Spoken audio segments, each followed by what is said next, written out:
Good morning. This is the Eager Beaver Show. You are listening to a True North Eager Beaver Media Incorporated podcast.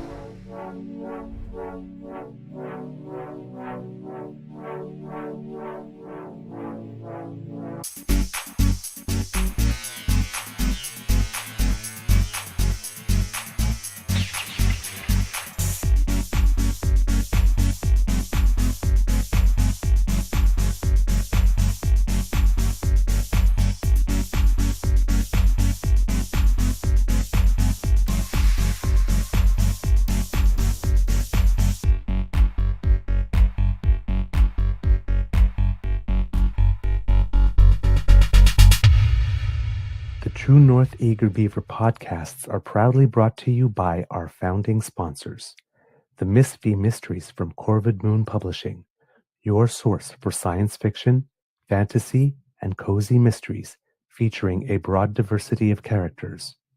PsychicTarot.ca, book your tarot reading and unlock your spiritual journey. And the Pepper Master, hot pepper sauces made from farm-fresh ingredients to thrill your taste buds and expand your mind.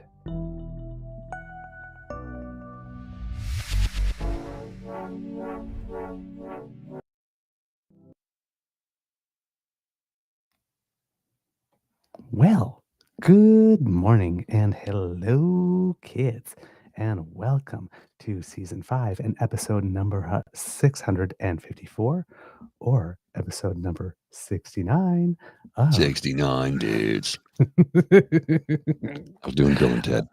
Of the True North Eager Beaver Interview Project, or 364 of the Daily Beaver Morning Show, because we have a guest today and we're going to have a conversation.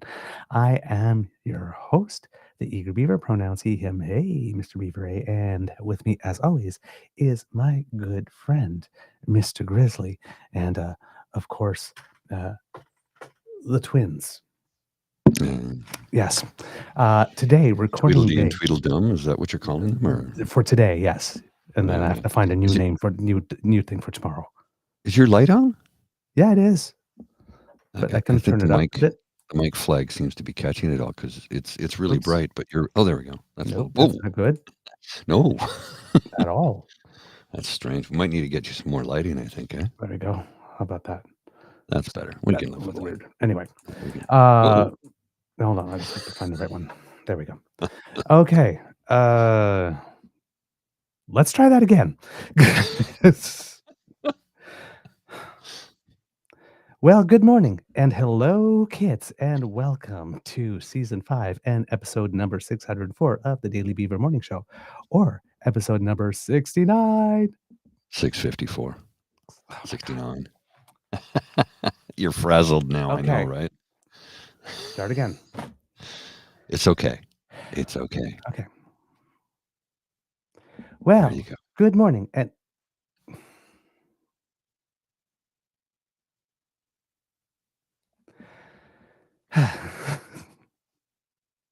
Well, good morning and hello, kids, and welcome to Season 5 and episode number 654 of the Daily Beaver Morning Show, otherwise known as episode number 69 of the True North Eager Beaver Interview Project. 69, dude. Today, recording day is Thursday, May 22nd, 2025, for broadcast on Friday, May 23rd. So for those of you watching, we're doing a little time traveling. Thank God it's Friday. I am your host, the Eager Beaver, pronouns he, him, hey, Mr. Beaver A, and with me as always is my good friend, Mr. Grizzly, and yes, the twins, they're still here. Jimmy and the twins. Just so you know, this is not a coffee. It is 4:30 on a Thursday afternoon, so it's not a coffee.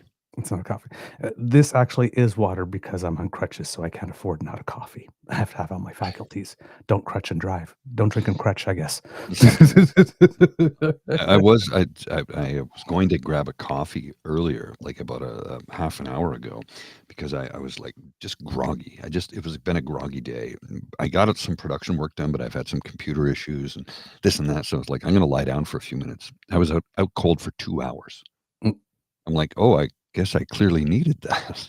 I fell asleep sitting up So earlier in the day.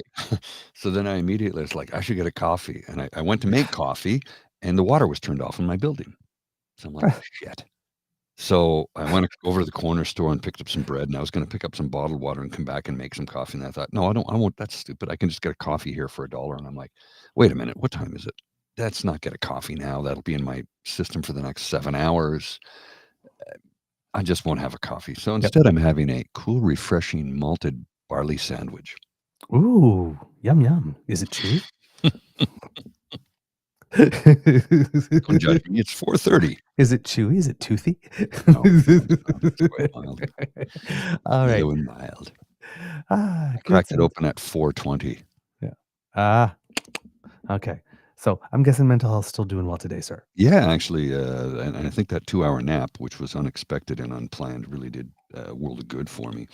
It's funny how now, prior to this, when I was working full time, I'd sit there and I go like, oh, I'm going to have to get a coffee. And I did, because I can't just go lie down when you're at work, even though they did have like a napping room. Not like sleeping pods like they do at some of those big tech companies, but they did have a room where you could go lie down. But I'm like, I went into that room and it was seldom ever used. And I walked in there and I'm like, nope. Well, there was a toilet facilities there, which was never ever used, so it doesn't get flushed frequently. So the water's a little, anyway. I also, as a contractor, I don't know if I really had the rights to be able to use those facilities. So I would just get a coffee and keep working. And an afternoon coffee would get you through the day. It was funny. I had a conversation with one of the VPs one day, and his take on it was the same as mine. He goes, I love a cup of tea in the afternoon. It's got just enough caffeine to carry you through, and it's mellow. He says, I need coffee in the morning. Tea in the morning just doesn't do it for me, but tea in the afternoon is great. I go, yeah, I agree with you. And then there's the days when you need a coffee in the afternoon. He's like, oh, yeah. Oh, yeah. We've all had those days. To me. Well, you don't drink coffee, so you're lucky. But it's the times when you go to sleep early the night before, but you wake up frequently for some reason, and you can't get back to sleep, and you wake up wide awake, and by the time 9 o'clock or 10 o'clock rolls around, you're dead tired because you've not had enough sleep. You're functioning, but not well. So caffeine helps. I don't recommend it, though. No. When it comes to coffee, again, same thing. That's still, after 52 years on the planet, still do not understand how something that smells so good can taste so bad. It's like like many things in life. It's an acquired taste, and people are like, "Oh, you're just a snowflake who works for the federal government and lives in," and I'm like, none of those things are true. I've never worked for the federal government, and you can call me a snowflake if you want, but I drink my coffee black. My beer is preferred to Guinness, and I drink my whiskey neat, and my steak rare. Any questions? All right. So anyway, we have a guest. We have a guest, Kits and Kubs. That's why it's an interview project show today. A returning guest. Yes. A bit of a favorite from our Kits and Kubs. Indeed. Because I'm going to start calling him our resident. I'm comfortable with economist. That. Let's ask him if he's comfortable with that. I certainly am, because my goodness, you know him. You love him. We know you do, because we read the comments. So please, we do. Put your hands up. Well, actually, your paws up, and give a big round of applause for Mr. Dave Gray. Welcome back to the Beaver Lodge, sir. Kits and Kubs. How's How are it you going? doing? It's so nice to see you. Nice to see you guys. Good to catch up with my Eastern Canadian confreres. Yes, and as always, Mr. Gray is here to correct our Laurentian elocution. And by the way, thank you so much for helping us with the election show too on that night. It was really great to have your insights, and appreciate you popping in for a bit on that night. Well, it's my pleasure once again. Of course, it's a huge disappointment for Western Canada that things didn't go exactly the way they wanted. So we could talk about that in the context of our upcoming separation referendum. Mm, yes, yes. Some people have decided to take the election result rather hard. It seems You know, they all forget about this little map, right? Every single time. there is a frustration being a Western Canadian and having the elections be over as soon as you vote. Mhm, Right? mhm. Like it's funny that way. But my God, I don't understand people here repeating the same thing for 50 years at a time and wondering why it doesn't work.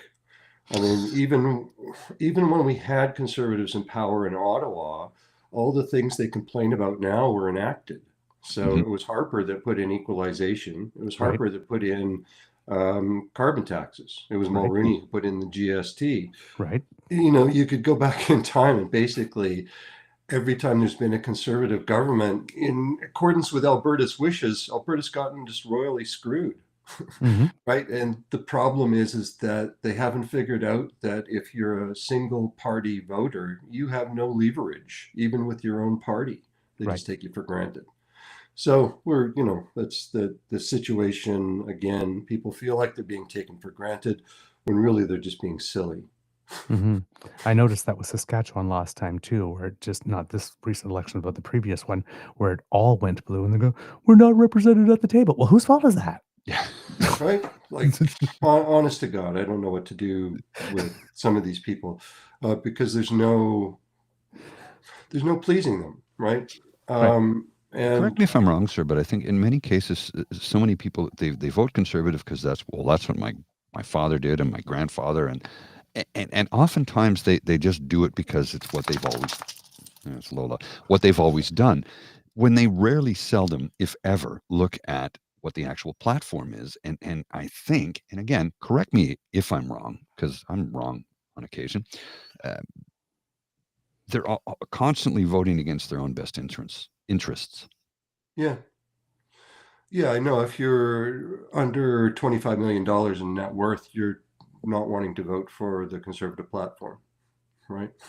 It doesn't help you. And people, even rich people, need to math better. So let's say you've done well, like my father-in-law, I don't know, probably retired with $20 million Mm. in assets, ran a couple of car dealerships, did very, very well for himself. Worked very He hard his whole life for is, it too, right? well, yeah, he did. Mhm. And, he worked his butt off and he was a fantastic car dealer and people loved him. But he is 0.001% as wealthy as Galen Weston, right? Millionaires in our society are paupers compared with the very most wealthy. Right. And I don't think people wrap their minds around that very easily. And that's where you get the backs up so um, Yeah. I don't want to say violently, but sharply at at the any talk of like a nominal increase to capital gains inclusion. It's like, well, Mhm. but I'm not rich compared to Galen Weston, but Right.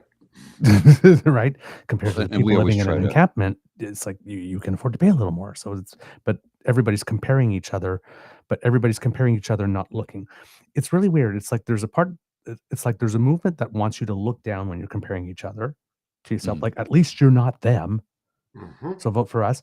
And then there's the whole other movement that's sort of like, oh, well, I can't be rich or I can't be well off because, well, look, they got it better and they got it better and they got it better. And it doesn't matter how much you have and how much Mhm. better you have it than the people when the times you look down, you go, oh my God, at least I'm not that. We always And you compare don't, ourselves to our but peer never groups. those two thought processes meet. No. They're like both in a vacuum. Hmm. Yeah, we're not very sophisticated apes, which I gets wish us I to wish that Alberta. wasn't the case, but I'm it just is. seeing me now back in the days, sitting there like this. martini in one hand, like this with my ape fur, and it's sort of like, well, you all not sophisticated, but I you remember should when I really was a try young it. lad. When I was a young lad, and I was living in Cold Lake, and my father was a military man, so we weren't even middle class, especially back then. This is the early to mid 70s. I mean, the Hmm. military was not. They were paid well in Canada compared to their counterparts in, say, the UK or the United States, but compared to the rest of the country, they weren't. Right. And I've long advocated for we need to pay these men and women better because they put their lives on the line damn near every day. Hmm. Anyway, that's another conversation for another day. But I remember on Sunday nights when, pay week, Sunday nights, we'd have the big roast beef dinner, and my Hmm. folks would open a bottle of baby duck Yeah. because, right, and they'd pour a glass for each other. And my dad would jokingly say, I wonder what the poor people are doing this evening. But that was us. Yeah. Right. It Well, was like a tongue-in-cheek thing, you know? Yeah. Yeah. like, we So didn't know we weren't rich until we left the farm. yep. Right, I right. didn't know. I didn't know. I never knew I was poor until I hit grade 5 and had to go into a foster family. And they moved into a better neighborhood to send their own son to a better high school. Mm.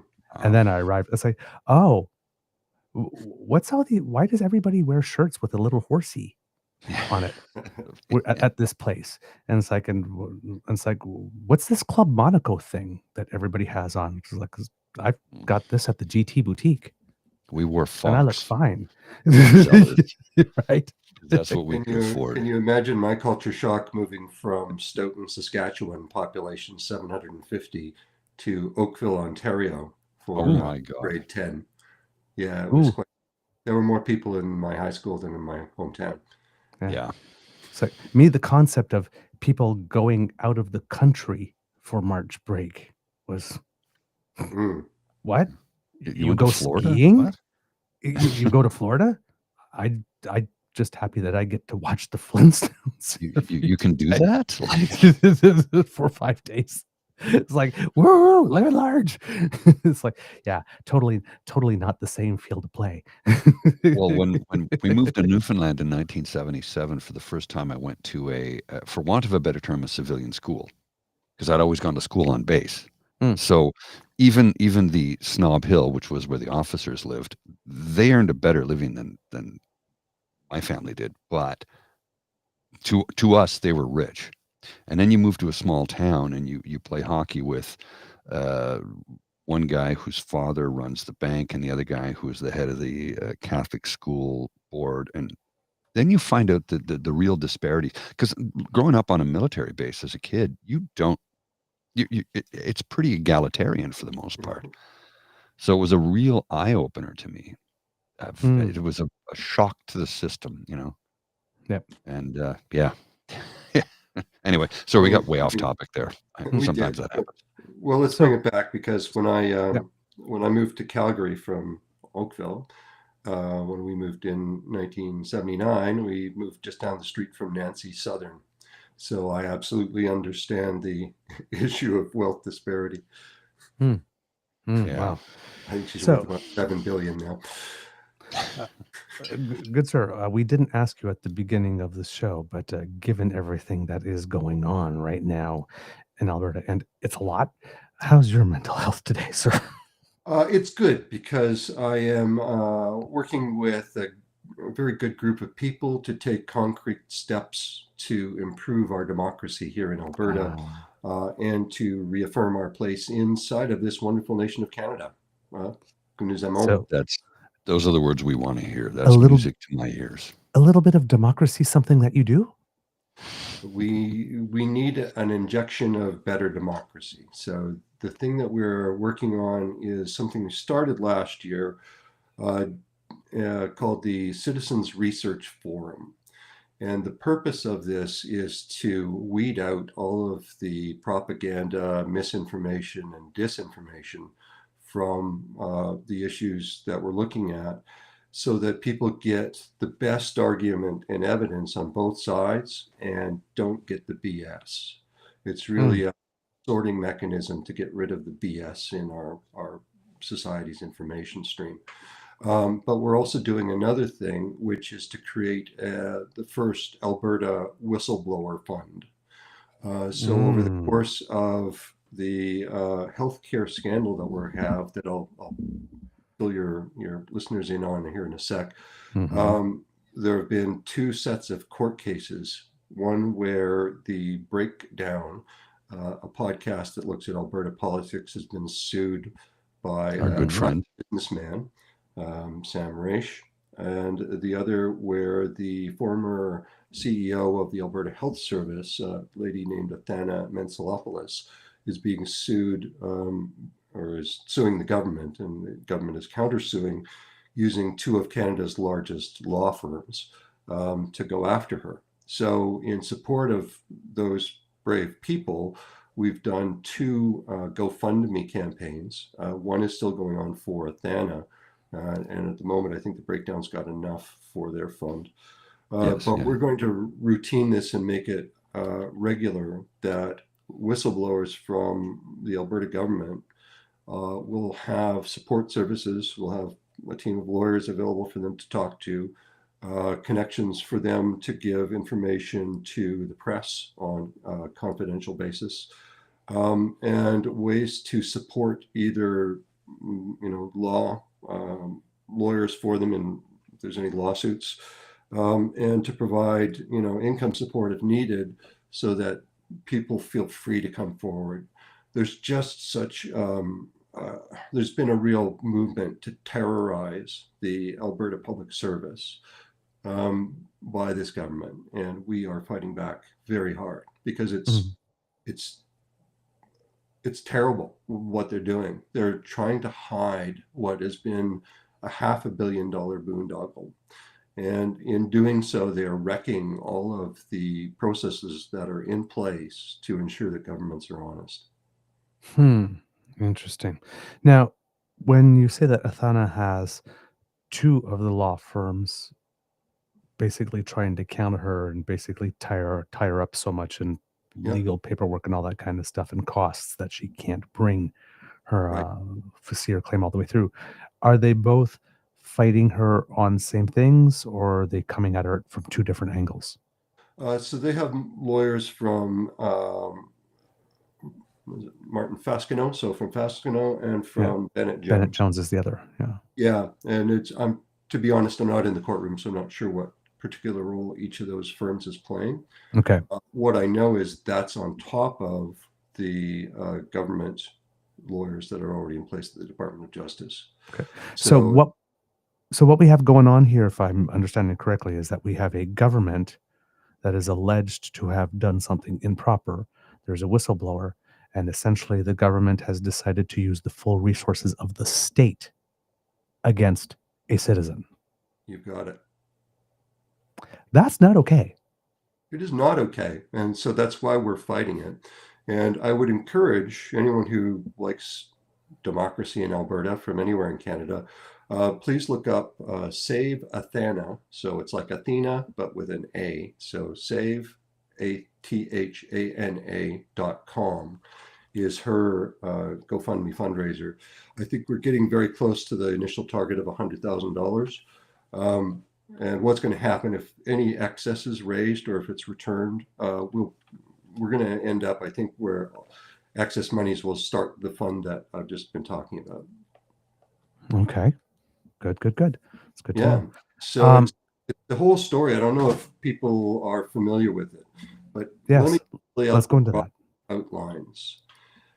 During the Kenney government, and during the pandemic, there were a number of contracts let out to a company called MH Care.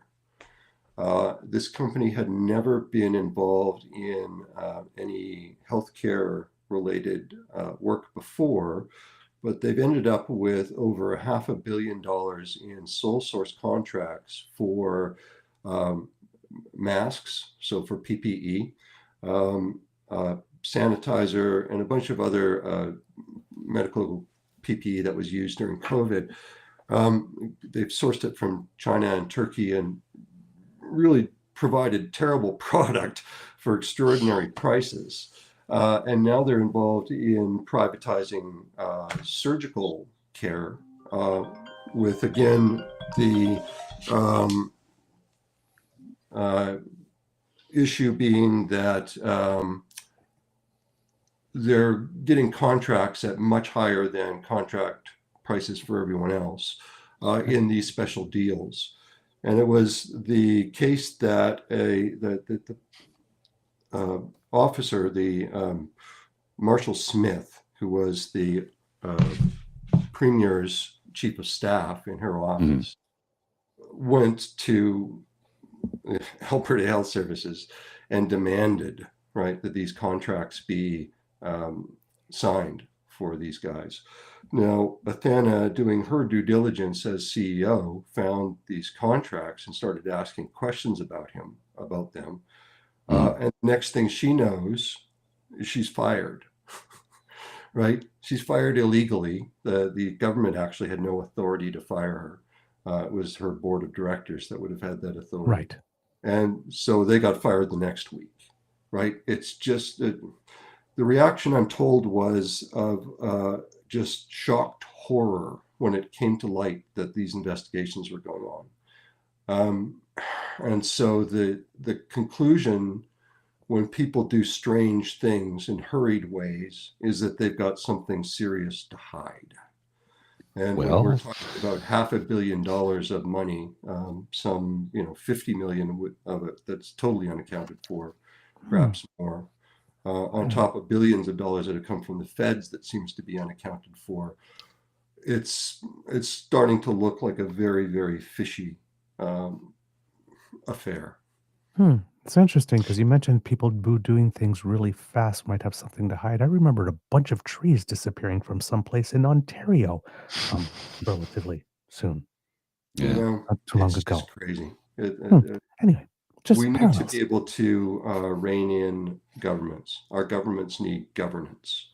And They do. It's clear that political parties are not going to do that. They have no incentive. And so that's where having a new institution, the Citizens Research Forum, is going to come in to cut through the BS and cut through the propaganda that people are using to get elected.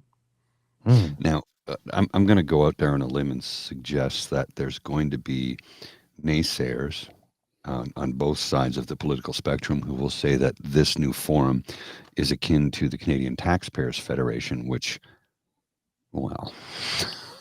Yeah, no, it's nothing like that. Essentially what it is, I know that. is a way for people to collaborate on research. And so the basic unit of this is the Steelman brief, which is effectively the kind of briefing note that you would give to a minister of the Crown. Here are the issues, here are the ramifications, here's the evidence. These are the two options, here's both sides of it. You don't give a conclusion, all you give is the evidence and arguments in support of the options. And you let people draw their own conclusions, but based on reliable and factual information rather than what their buddy said. Well, and this is something I can get behind 100%. Yeah. I mean, come on. This is long overdue. Long overdue. Well, and here's where it gets fun, and where I want to involve kids as young as 14, because the output on the far end of this is looking forward 100 years. So doing a regular rotating planning conference on what's our economy going to look like? What's our environment going to look like? What's our population going to look like? All of the sort of demographic things that make weirdos like me happy out 100 years so we can get past the politics, right? When you're talking that far into the future, the beauty is that people don't take it personally. Right. They see it's very pragmatic, right? Yeah, I'm really hoping to get people interested in policy such that they're better briefed on it than the politicians. That would be awesome, because right now we have so many citizens across this country who scream at the Prime Minister for things that are directly related to municipal and provincial politics. And they Mm-hmm. don't even know the separation. They don't know who runs or does what. And if we can get some more education across this country and just let more people know, okay, I know you're mad at him for that, but that's the wrong person to be mad at. Well, and we need to reboot journalism, right? I mean, Oh, God, Yes. yes. the clearest change in my lifetime has been the corrosive effect of allowing an American hedge fund to own Yes. all of our newspapers. Yes. It's just ridiculous. You don't get any news anymore. And you Right. certainly don't get any that you can trust. And you get these just wackadoodle opinion pieces that would be far right in Missouri, Mhm, mhm. right? Yeah. Like, Yeah. Right. strange. Yep. Well, Yep. and I think, what is it? It's less than 1%. Less than 1% of, and I'm going to say Post Media because that's who is the American hedge fund owned. The hedge fund owns 62%, and the rest of the foreign ownership is other individuals from other nations. Less than 1% is Canadian owned, Mm-hmm. and that's not right. That So if surprised me in the election that nobody ran on a platform of some kind, that there was a policy like whatnot on information, disinformation, and when we talked about foreign interference and whatnot, all disinformation coming through media and then making a push. Like, why in Canada would we not for news to be by Canadians for Canadians, published in media that was owned and operated by Canadians? Because whose other interests are we? If we don't tell, it's almost like CBC again. If we don't tell our own stories, then Who who will? will? Mm-hmm. Well, and it's even worse than that, because here's what's happening in Alberta. We're getting Mm. in and on social media with what can only be American funded advertising, Mhm. right? We're supposed to have laws that people need to register as third party advertisers, and they need to submit all the receipts and keep track of their donors. Well, what happened is that the Take Back Alberta group, which was the main push behind Danielle Smith's leadership and later election, just ignored them all. I mean, they've ended up with Mhm. 120 grand in fines, but I don't think they care, because they have millions of dollars available from, right-wing fever dream billionaires who want the world to look like it, the 1950s. Yeah, that's not a Right? fine. That's how much will it cost me to do this? Yeah. Yeah. Like, it's just, it's insane, and it's going to get worse. And so we are at the sharp end of American attempts to destroy our country. And fuck those guys. Yeah. Seriously. Yeah. No, So, go ahead let's and talk drop all the about, F-bombs you want, because I agree with you. so let's talk about I mean, the real reason that Danielle Smith is now on the record for being such in proximity to these separatists is because of Take Back Alberta having essentially major control over her political party, and them being just a bunch of right-wing nut jobs, right? Like, Isn't there a we bit are of a muting talking happening there, full-on though, with Christian white Parker? nationalists, right? They don't want people of color. They don't want immigrants. They don't want Indigenous people. They probably wouldn't even like the French. Like, Even though they want to be them. Yeah. people here that are Klansmen, and Mhm. they are a significant part of the force that's trying to push separation in Alberta, and they're going to get lots of help. I mean, they're going to get lots of help from Republicans. They're going to get lots of help from crazy conservatives and the IDU guys. It's going to be something, and we have the problem that the media channels in Alberta are just blocked up by Mhm. the right wing.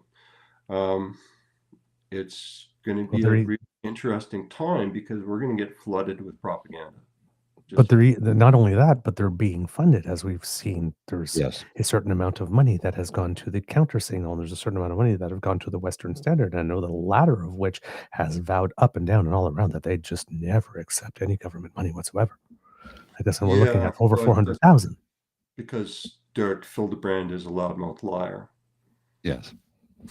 Yeah. It's as Well, simple as that. We know that. There's, yeah. Yeah. It- So, but it's I just find it ironic that we have at one side you got Pierre Poilievre going like defund the CBC and we shouldn't be giving corporate subs, we shouldn't be giving subsidies to media and whatnot like this. And at the other end, you've got Funding Danielle them. Smith. It's like, hey, counter single, do you need $12,000 a month? Sure. Hey, Every what? accusation is a confession with these guys. Yes. It really, really, really is. It really is. True. Yeah. So, have you guys ever read? It's basically I think it's called the Finkelstein method, but it was based on what the Nazis did. Yeah. So you pick one enemy at a time, right? Never say anything good about that enemy. Never humanize them. Mhm. Anything that goes wrong is the exclusive fault of your enemy, and accuse your enemy always of that which you are guilty. Does that If sound memory familiar? serves, yes, It's that's a really Goebbels. old formula, and it was written first in Italian by Machiavelli. Correct. And then Goebbels adopted it. And the Finkelstein method, if memory serves, Finkelstein said, I wanted to change the world, and I realized I did, but I made it worse. And he said that towards the end of his life. Yeah. When he realized, oh, shit. I am looking forward to connecting across Canada with everyday Canadians, and that's going to be a subsequent conversation. We'll come back for that. But as part of what I plan to do here in Alberta is just to make us more Canadian, right? Connect us with Letterkenny and vous autres. Yeah. Because we get cut off out here, right? Like it's too easy for people not to have the broader conversation. Yeah. Well, we were talking on the show, right? We were the other day when we were mentioning like Western alien. Like there's a lot of people out east. It's like, oh, come on, Western aliens. Like, stop it with that already, right? It's freaking Canada. Yes. But there are some legitimate issues. I mean, I pointed out that right now, like we're all losing our minds because of what's going on in the auto industry. But China slapped 100% tariffs on canola, and where's the program? Because we put tariffs on their EVs, right? Their electronic vehicles, their electric vehicles, and they really slapped us down with canola. And the problem with that is small farmers, small communities are really, really suffering right now. Oh, I guess we lost David.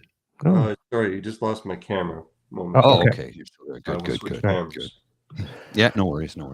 But yeah, like small farms, small family farms, community farms, they are suffering horribly right now as a direct result of this, and it's not being addressed. And we know this because we've had friends from Alberta and from Saskatchewan and Manitoba tell us this directly. They were small family farms are saying, we're getting hosed right now. Even members of our nobody's audience, doing anything about it. Yes. Yeah. They can't get Cassie right now. Well, and the funny thing is that if you listen to Danielle Smith, you wouldn't think we had an ag sector, right? Right? Oil and gas. Just oil, just gas, just oil. That's it. Nothing else. I'm like, canola, corn, Alberta beef. Hello. Renewables gone. Right? She's just now she's I've come to the conclusion that she's literally just an oil lobbyist masquerading as a premier. Yeah. Well, and doesn't she want to do what Jason Kenney wanted to do? Let's just tear that mountain down and get the coal out of it. Excuse me? People who live in the Rockies, and people have said no to that many times now. The Rockies lose their ever-loving minds, and justifiably so. Yeah. What is it, the scar just outside of Canmore? Yeah. That people talk about? It's like, if you buy a house that looks at the scar, the price of your house is like a third of what it is if it looks at Three Sisters. And we get more money as a province out of one good gas field than we get out of the entire coal sector. So why? There are way too many instances where the public policy doesn't make any damn sense unless you consider that there's some private benefit going to someone. Yeah. Somebody somewhere is getting rich. Yeah. Wow. So keep going. Sorry. Yeah. So here we are. getting ready for a referendum. I am glad to say that we are going to have a referendum on Canadian unity, it looks like. So Thomas Lukaszuk, former deputy minister of the province, had the good sense, as soon as they changed the legislation, to take his $500 and his application form down to the Elections Alberta office the very next day and registered a question for a referendum through the process that the government laid out that would say we are staying in Canada and there will be no separation. And so I'm glad to see him go ahead and do that. The other change that they made, and the reason that I wanted to come on and talk to you Laurentians, was there used to be a restriction that only Alberta companies could participate in this thing. And for some reason, which I can only presume has to do with American money, they've taken that restriction off. So people can donate to the campaign for one side or the other. I'm going to suggest that you donate to the Remain Canadian campaign, but they're going to need a lot of money to counter the amount of money that's coming in to put up propagandist advertising in my lovely province.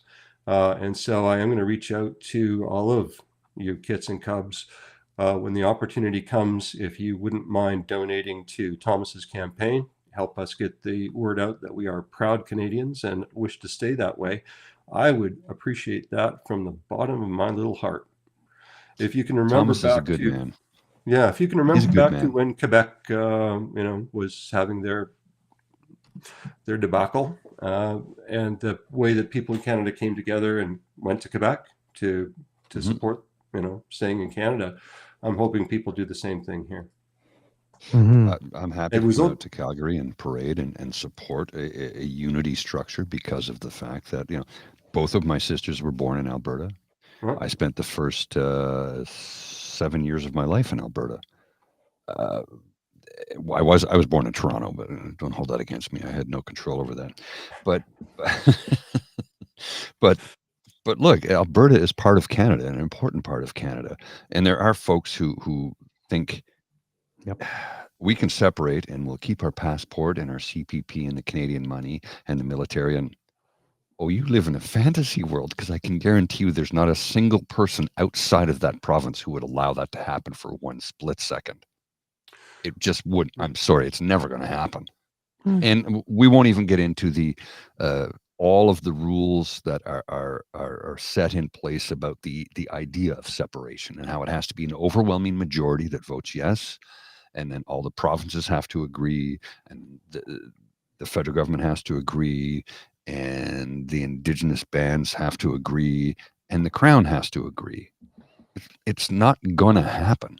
You can have the referendum and vote to leave, but the departing process is. That being said, though, we do need to get together and support Alberta to stay as part of the country. Well, and I don't want to lose sight of this. My concern really isn't as much with the legalistic, steps of people leaving or the province being, divided from the nation.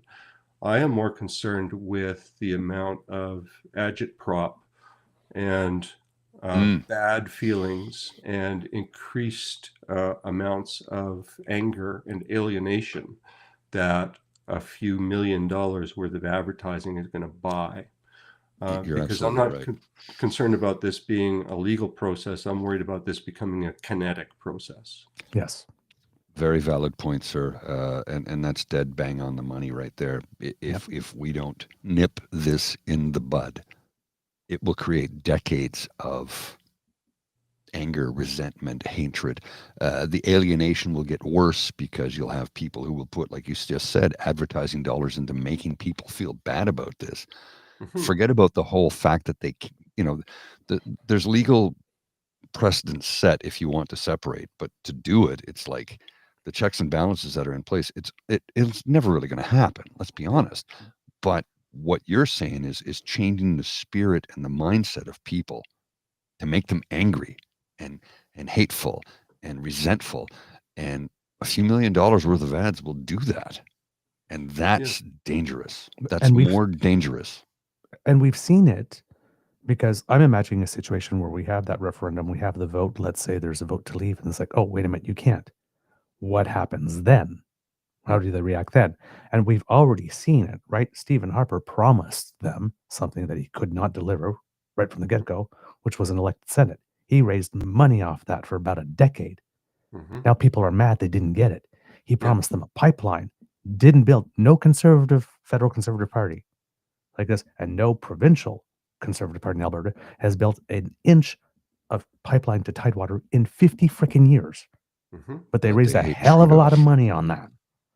Well, Yes. and to give you And then, but all of this was used as the reason that we're at the verge of being kinetic is this same strategy, promising something that cannot be delivered because it's either unconstitutional or illegal or impractical. It just can't happen. And that raising money for about a decade, not getting it, and then blaming the activist judges, blaming the liberals, blaming but getting you mad and then turn you in the direction of who you want to be mad at, and then releasing that. Mhm. That's And exactly that is my the bigger concern. Yeah. A few Yeah, million and that dollars is a big concern. of advertising is going to lead to somebody putting together a couple of tons of ammonium nitrate fertilizer. And we have Oklahoma City all over again. Right. And that is not an outrageous statement, sir, at all. It's No. not. That could happen. That could very well happen. It's the next step up from what happened in Ottawa. Yes.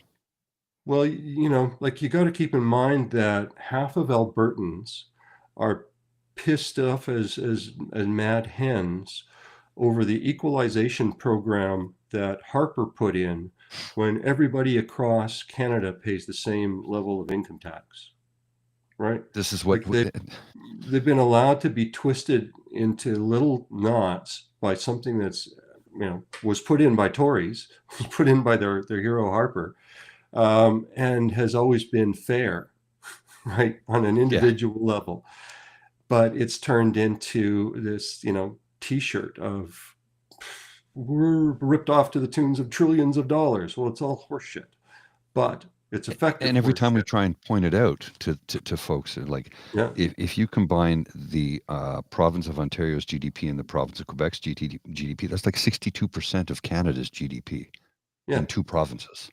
If you talk to the average non-union energy professional, you would get the idea that 90% of Canada's GDP was oil. Oh, yeah. It's under 5% of Canada's GDP is oil. Yeah. It's an important export, but it is not the main driver of our economy. Never has been. We had Stockholm or Dutch disease. I don't know if you recall that when we were really selling oil and our currency appreciated and nobody could sell anything else. Yeah, that's Dutch disease. Yes. And that goes back to what, the tulip bulb stock trading thing in the 1600s or whatever it was? Is that no, it goes back to the 1970s when they discovered gas off of the coast of Poland. Yeah, it became a major gas exporter. It drove the value of the kroner through the roof, and they couldn't sell any Gouda. Because suddenly the Gouda was twice as expensive in French francs as it was before. And it's not like there aren't hundreds of other cheeses. Yeah, throughout Europe. But that's what the law of unintended consequences, right? Mm-hmm. Well, somebody's got to see this and be doing it anyway, right? Like there are people that are doing malicious things in our world just to watch it burn. Well, that was the great line that Michael, what's his name? I see his face. I can't. Thank you, Michael. You know what it's from? Batman, The Dark Knight. Some men just want to watch the world burn. Yeah. A great line and a valid one, because those people do exist. There's people like, they don't care. They just want to watch the world burn. Well, and we're in a very interesting situation here where half of our governing party, or more than half, would vote to separate. Right? Well, see, here's the thing that I find interesting, because you mentioned that, and I saw that article. It was like 64% of Albertans want to remain in Canada, but 65% of UCP voters want to leave. Yeah. That puts Danny Destructo in quite a little pickle. Yeah, it does. And No wonder she named a cabinet where 27 of the 47 people would all have goodies. I mean, she must know, because we said it on the show the other day, like, this woman's in media. She Mhm. must know her time is up. She must know she's over at this moment, because there's just so many scandals, and she's doing everything to try and hold on like this. But she must know this. There's only one reason that you're going to like turn the wheel that hard towards that particular base, is because you're going all in on that to save your own damn hide. yeah, well, So she and will let it all burn down just to save herself. oh yeah, no, she would toss the match, Oh, and that's what I she's agree. doing. And the funny thing is I can't believe that party hasn't self-destructed yet. It says something to the absolutely craven, political instincts of those people. There's only two of them, I think, that have had the guts to leave her caucus. But the core of the scandal is that her chief of staff had two of his underlings living Yep. with him in this house, Mhm. being donated essentially at way below market value, by the sister of the person that is at the center of this controversy, this $500 million, boondoggle. Mm. It's just, for these people on the one hand to be, you can't have pride flags, or, take out your pride sidewalks, and, trans people have no rights. And, at the same time, for them to put up with what appears to be a really torrid sex scandal, it's just, the Yeah. hypocrisy amazes me, right? Oh Like, my God. I can't believe you said that, because on the show, it's like right? on the show, It's I was joking when I said this sounds like the plot line of a movie that people from my community used to go to the Yeah. video store and go behind the curtain to go and watch. Right. It's just sad and pathetic. But here we are, for another 3 years if we don't do anything about it. Now, the other thing that is happening, and although it's a very difficult thing to do because they haven't changed that legislation, but the organization of recall campaigns has been started. So it will be interesting to see where that goes, in terms of getting these guys out earlier. I mean, my dream would be that 2 or 3 more people just say enough is enough, Right. across the floor, bring down confidence, and we can sort it out either with an election or with a coalition government. Because what I'm noticing with her is the exact same thing that happened to Blaine Higgs. Mm. Yeah, Some people started like the clock has started. Trot out the cabbage, see if she lasts longer. I don't know, but like, this only ends one way. When you start bleeding cabinet ministers and then started handing out titles to a whole bunch of people, start the clock. Yeah. yeah. Well, I wish this could all stop before all of this nonsense gets started, but it's too late for that. Yeah. We're in this situation where our health system is in desperate straits. Yeah. They've now appointed 4 I ministers know. to what it appears is privatize every last damn facility in the province. And it's really the Harper's strategy, Mhm. sell off all the assets of the public, right? Yeah. Well, I mean, and this has been something that the Conservatives have been doing for a very long time. We can go back to Diefenbaker, Yeah, and he was a progressive conservative of a different measure than Joe Clark and Brian Mulroney. yeah. But Joe Clark and Brian Mulroney would have nothing to do with a Pierre Poilievre-led government. I mean, because he's not progressive. He's Oh. not a conservative. He's a Reform Party stalwart with a conservative name. That's it. Yeah. And again, I recognize the irony of the Conservatives telling us during the campaign, oh, well, if you vote for the Liberals, it's like, you will own nothing and you will love it. And it's the Conservatives that are selling everything we own, But so that we end up owning nothing. Yeah, Yeah. when we had a national airline, Air Canada, Brian Mulroney sold that off. How has that gone for us over the last 40 years since that took place? I mean, because the last time I checked, prices have gone up and service has gone down. Flights get canceled at the last second, and you don't get any compensation, even though there has been legislation tabled to start to compensate airline passengers for that. Because in the U.S. they have it. If they cancel your flight at the last second, they have to pay you $750. And in the EU, it's even higher. And you can demand cash, and they have to get it to you. We don't have anything like that in Canada. Well, I think we out west really missed the wheat board. Right? Yes. No Times kidding. like these. Sold that off to Saudis, right? It would be nice if we had a more functional rail system. I mean, there's an awful How is lot. there not a high-speed link between Edmonton and Calgary? Like, this is astonishing to me.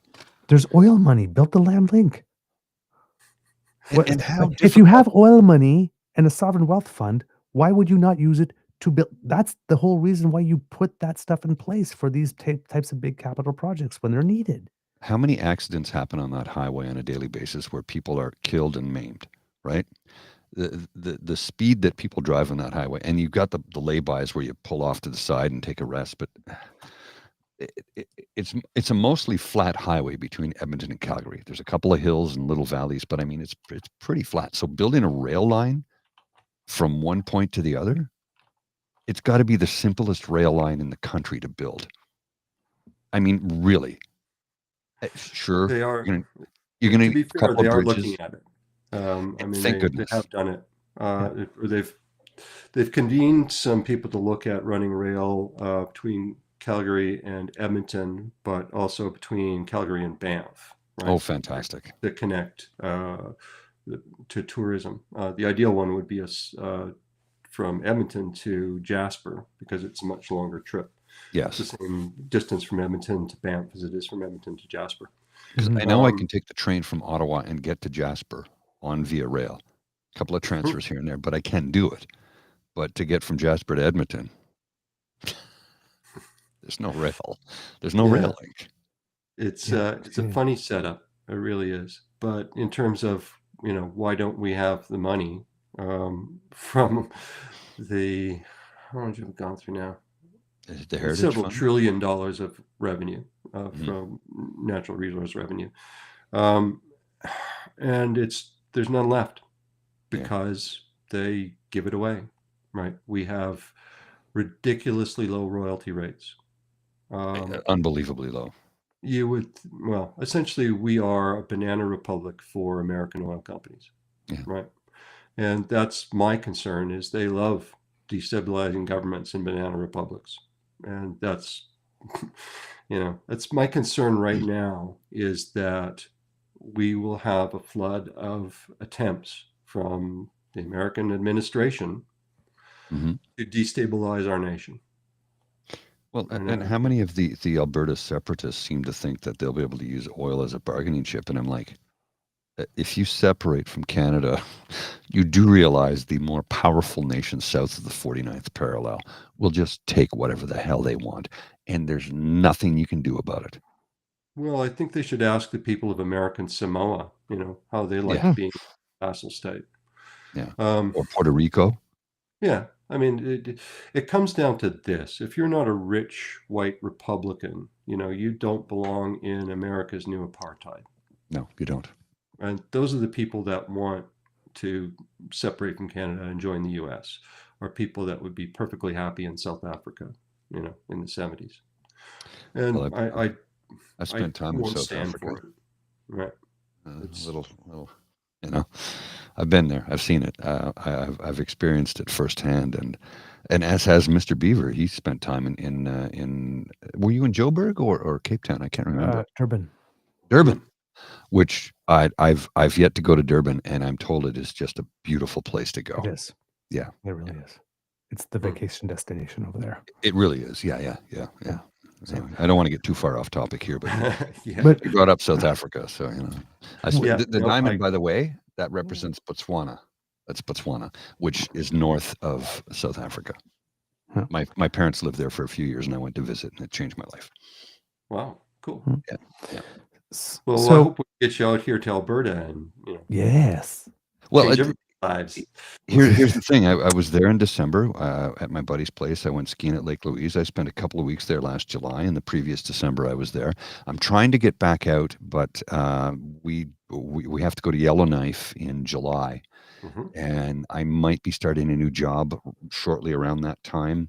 So I'm trying to calculate money wise, how can I get to Calgary for a couple of days? Because I've been talking to my buddy, and it's like I got to get out there to see you. And I wanted to meet up with Nate, our buddy Nate, Yeah. Mhm. from the Breakdown. And I said, next time I'm in Calgary, he goes, yeah, let's get together. We'll have a beer. We'll go out and have a pint and talk shop. So There you go. next time I'm out in Calgary, I'll reach it, because you're not in Calgary, are you? I'm in St. Albert, so St. just north of Edmonton. Right. So that's a little further, but hey, I can take a roadie. Well, look, it's only 14 hours from Yellowknife. Right? Yes, short drive. Maybe if we're going, maybe we can book with a transfer through there. And here's the funny thing: in Canada, you go, how far away is it? About 14 hours. Oh yeah, we could do that in Doable, a day. doable. I've We can driven buy to New that. Brunswick in a day. Well, it That's a depends. 12-hour day. It does depend how fast your car is. Yes. So I lived for 7 years in Hay River, working for the power company, and I had a Ford Taurus SHO. Well, that's a which fast car. It was good for 162 kilometers an hour. It could go faster than that, but if you do it 163, the second set of injectors would kick in and your fuel mileage would go straight down. So couldn't quite make it. But yeah, when my sister came up for a visit, she couldn't believe how many people with bears on the bumper were going by at 100 miles an hour plus. Okay. Times of pain, but it's a very, very lonely road. Well, if you remember a couple of years ago when Christopher Freeland got a speeding ticket driving between Calgary and Edmonton, if memory serves. Grand Prairie and Edmonton. Grand Prairie, thank you. And of course, Kian Beck's Nazi Caillou goes, she's driving at near criminal speeds. You mean she was keeping up with the traffic on that road? Because everybody drives at that. If you're doing less than 120, you're going to get run off the road. Yeah. It's as simple as that. It really, like when I drove back from Calgary to Edmonton, I'm like, Ottawa guy, I'll do 110 because the speed limit here is 110. Yeah. Doing 110 and what is this, the Indy 500? So I kept up with traffic. I don't want to get a speeding ticket because I was in my buddy's vehicle. But it's like, if you don't keep up with the traffic, you're going to be the cause of an accident. Right. Look, I learned to drive in Toronto when I was in Oakville. And so I appreciate the forthrightness with which Ontarians conduct themselves on the highway. Well, forthrightness, I love it. I got my license in New Brunswick and then immediately moved to Chicoutimi. So I drove in Quebec for the first few years. So I learned how to drive with the traffic. And everybody used to say, and my dad used to say, the worst drivers in Canada are in Montreal. Lola does not agree. And then after my dad retired from the military and he got, he did his contracts and this and that, and he was completely retired and he just started driving limo for fun. And he would drive around Ottawa. And he came one day, we're sitting down having a beer and he goes, I always thought the worst drivers in Canada were in Montreal. And he goes, no, they're in Ottawa. He goes, in Montreal, they're aggressive and they drive fast, but they don't do stupid things like merge onto the highway at 60 kilometers an hour. They don't drift through lanes and I'm like, you're absolutely. And he goes, I didn't know it until I realized driving around Ottawa on a constant basis is like the worst drivers in this country are in this city. I'm not joking when I say it. Yes, they're fast and aggressive in Montreal, but they don't do stupid things. And that feeds into the why I lived all my life in Ottawa. So when I took my first driving course and then they got to the class where they could teach you all the things that everybody else can do on the road to cause you to have an accident, that's when I pulled the ripcord. Sorry, I'm out because I live in Ottawa. I know what people. No, hell no. I've seen it. Gents, sir, are you going to be able to end the show? Because she has to. She's like really. My apologies. I wanted to stick around and have more conversation because I'm really enjoying this. And Mr. Gray, I always appreciate every time you come to visit with us and how you can enlighten both myself and our audience and bring such great erudite conversation to these Laurentian elites. Well, I not did feel elites. that it behooved me to try and elevate the conversation to the typical, as you said, erudite and flowing levels of logic that can only come from the beaver and the bear. Oh, Thank you, sir. That's a very high compliment indeed. I hate to go, but she really needs to go out. So thank you for coming by, Douglas, Mr. Beaver. Carry on, sir. You can end the show from your end, and I will see everybody very soon. Thanks for joining, and to the Kits and Cubs who are watching. As you know, this is a pre-record, and I keep forgetting to put up the whole. I have to put this up. The previously Paul, if I don't recorded. see you in the past, you'll see you in the future. Indeed, sir. Take care. all right, it's just us.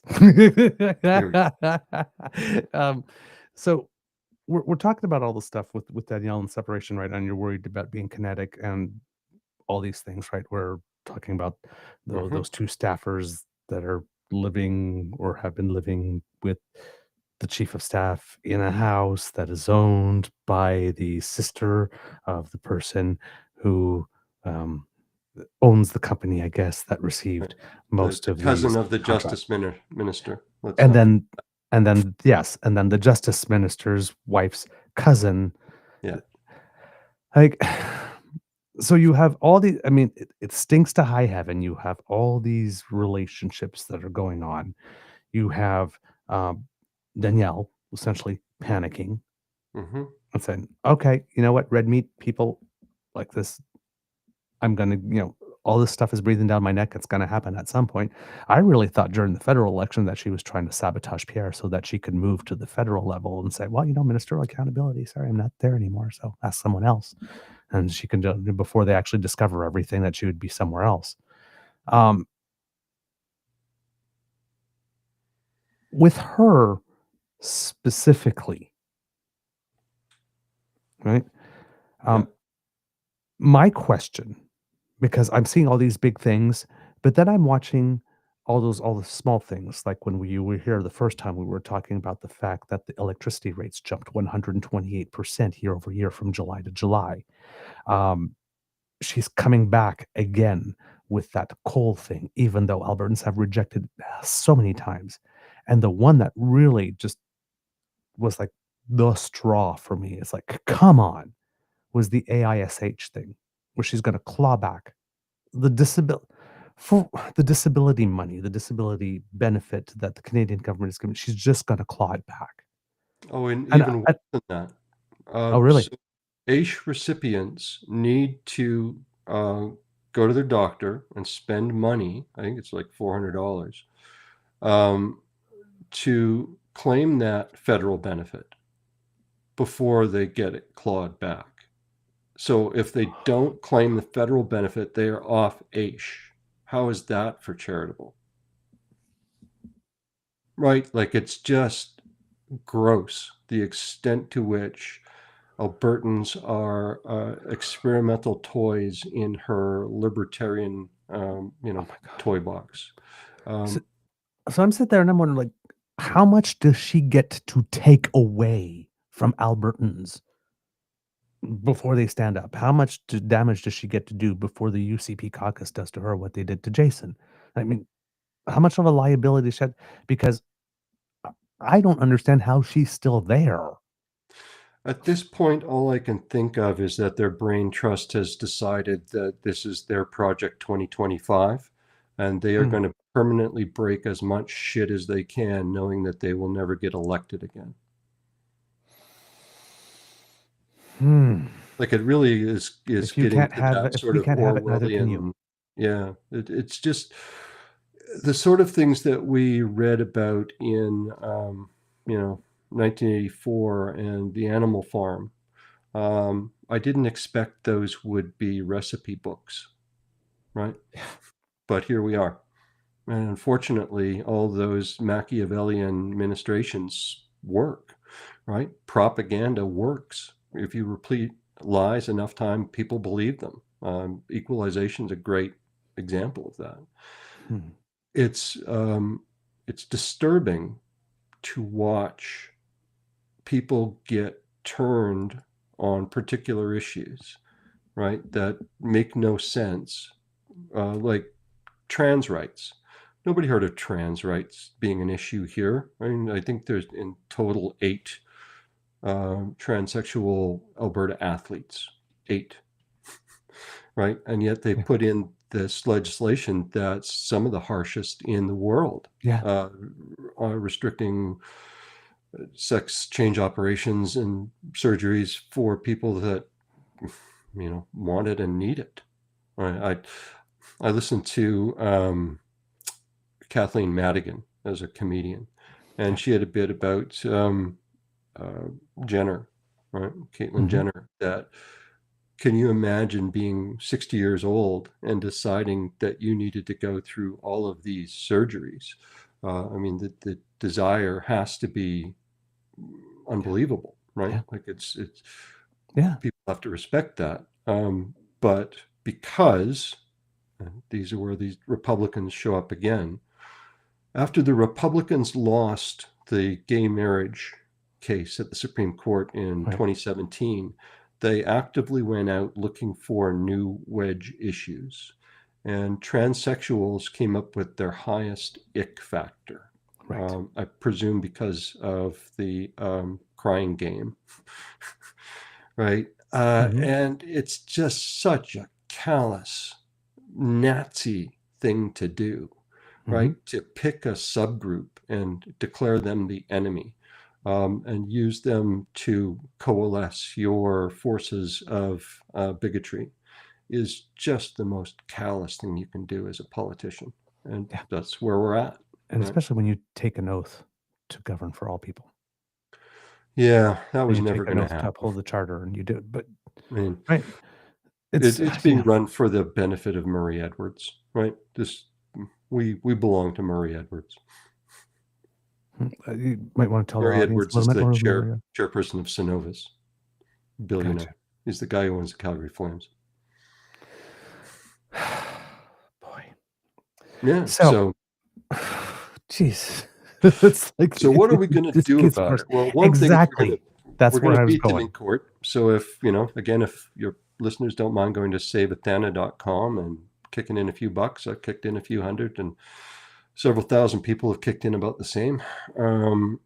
So that one, and then when the referendum does start, I mean, you're going to be able to help out by either buying advertising or coming here.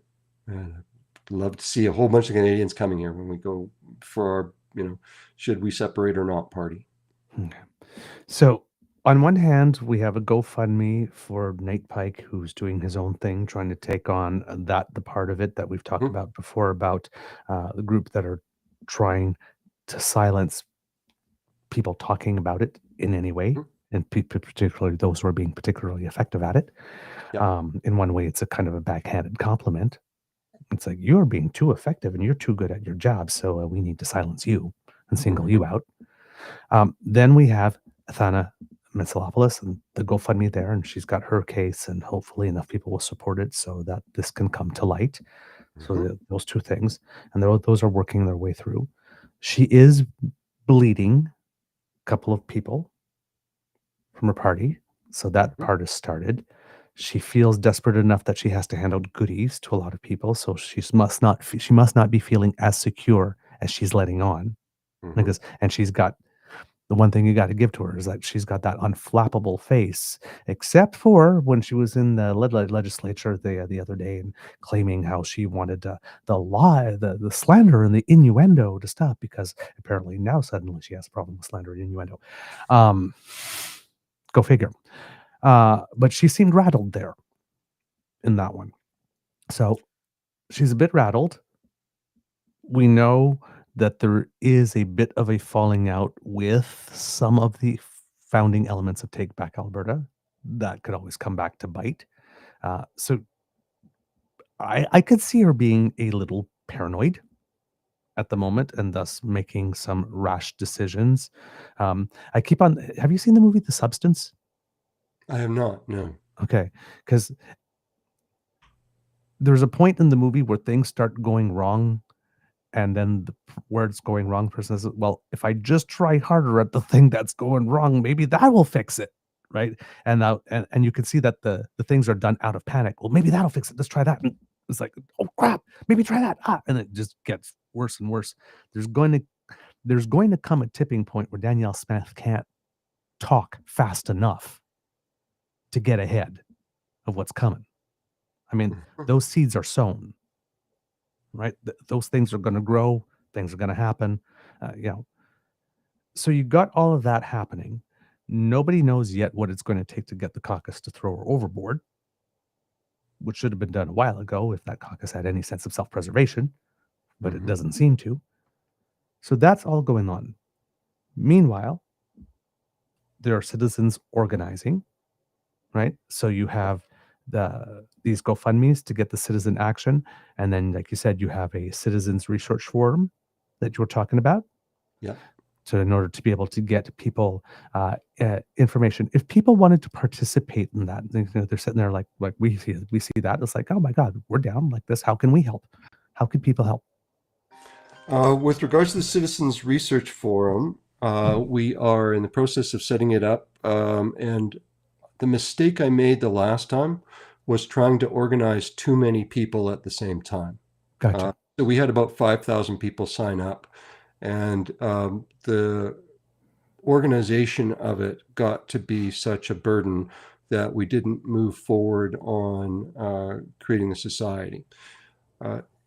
So this time, we're going to do it a little smarter and have an initial group of 50 to 100 people that will be active in helping us develop the procedures that we're going to use for this analysis.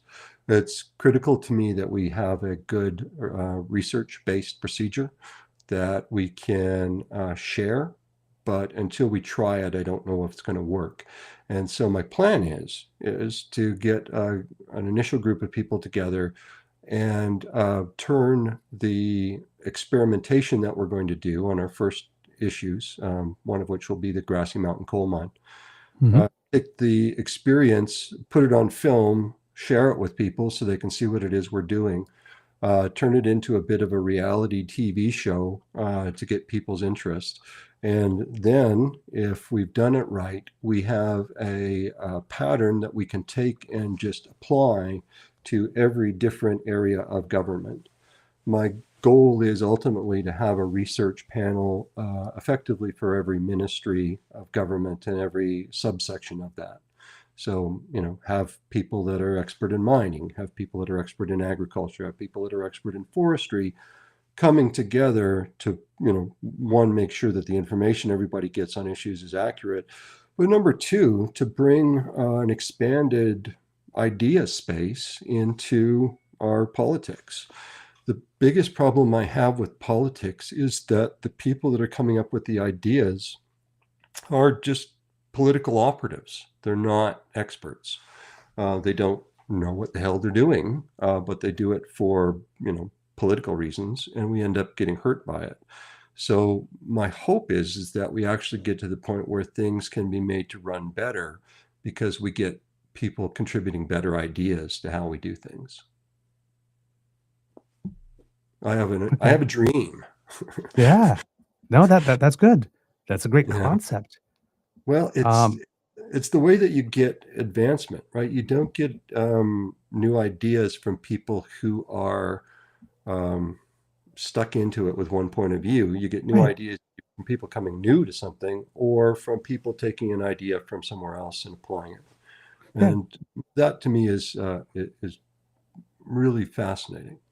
But that's good because you can, if I'm understanding this, it creates a mechanism that for people who might have some great ideas for how it is that society can work better or democracy can operate better, more smoothly, but that don't necessarily have the knowledge of the system or the players to advocate to move through. Like this connects a good idea with those who know how to get it implemented. Exactly. That's freaking brilliant.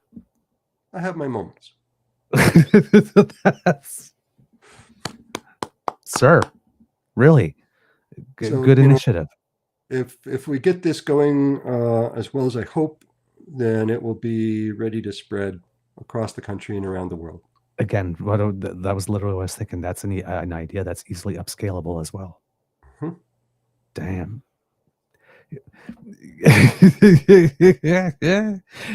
I was going to say you're smarter than you look, but that's not true.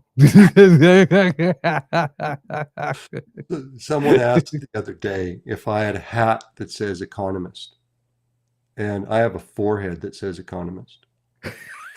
Because you worry. It just keeps Economists going worry. and It just going keeps and going. going. I was just gonna say, just more like when you wrinkle. Because I would assume that the job of economist is to worry. It's I worry. have 12 folds in my forehead, so yes, not all of them are genetic, coming from my children. All right. So we have the Citizens Research Forum. Now, there's another initiative that you have. I believe it's a website. We will be coming out with a new channel that will be totally Canada, just Canada, Canada, Canada, Canada, Canada, in both official languages plus as many native languages as we can get. C'est fantastique, Jimmy Witch. Get help with. We do have a great Cree language radio station, and I'm planning to get to call them up and see if they can contribute. But really, the idea is for us as Canadians from coast to coast to coast to talk and help each other. I always remember a story told to me by my dear friend Danny Bodferson up from the Northwest Territories, that the difference, or one of the big differences that he saw between the US and Canada was the extent to which Americans celebrate their business successes. Right? Celebrate each other's business successes, whereas Canadians tend to be more resentful of people that are successful. And I think that's changed over time, and I still think it's a terrible idea. I mean, if what we want is a better country, we can be better citizens of that country to start with, and then we can be more supportive of each other's successes. And so that's what I want to do. We have this thing right now where we need to, find new markets for Canadian goods that aren't going to the US anymore. Well, I would like to find out about those, regional companies that should be going national and publicize. Right. So, lots of good stuff coming on that, and I think we can definitely involve you guys in these Canadian whoop-ups, right? We are down. It's going to be fun. One of the things that I really enjoyed doing over the course of my life is promoting people, particularly artists, right? Because artists are terribly shy people quite often, and they don't have anybody that will say, hey, listen to this guy. So it's one of the things that I've been doing. I volunteer with our CJSR College Radio, and we produce a show called Sidetracks that records our local artists in our local venues and then mixes them, courtesy of my award-winning friend, Miles Wilkinson. Nice. And then we've been broadcasting them. And just the level of talent that people are unaware of. Just to give you one example, if you like dancing, go look up Mellow the Lion. Okay. The band out of Edmonton, young guys, just hip hop dance stuff. People are going to dig it. So Mellow the Lion. M-E-L-O? On your playlist. M-E-L-O? Mellow? Mellow, as in, mellow yellow. So Mellow the Lion. And they're just awesome. Right. And so many people out here are just fantastically talented. I miss the days when, MTV had Saturday night dance parties. And I think we can bring a lot of that stuff back. I'm looking forward to the notion that we can have a hell of a good time by ourselves. Oh, yeah. Right? Oh, God. Yeah. No, again, if you're talking about Saturday night dance parties, I'm down. I'm ready to boogie down for democracy. Right. I'll bust a move for democracy. That's really cool. Yeah. No, seriously. Yeah. Whatever we could do, we'd love to help with that. That's Okay. a Well, great look, when I've initiative. got it in the website up and in place, how about I'll let you guys know when we do this again. Oh, that sounds great. That's fantastic. And then we could also have a call-in show where Ontario people call in, and I can Yes. explain, pertinent things about Alberta, like how flat it is as soon as you go.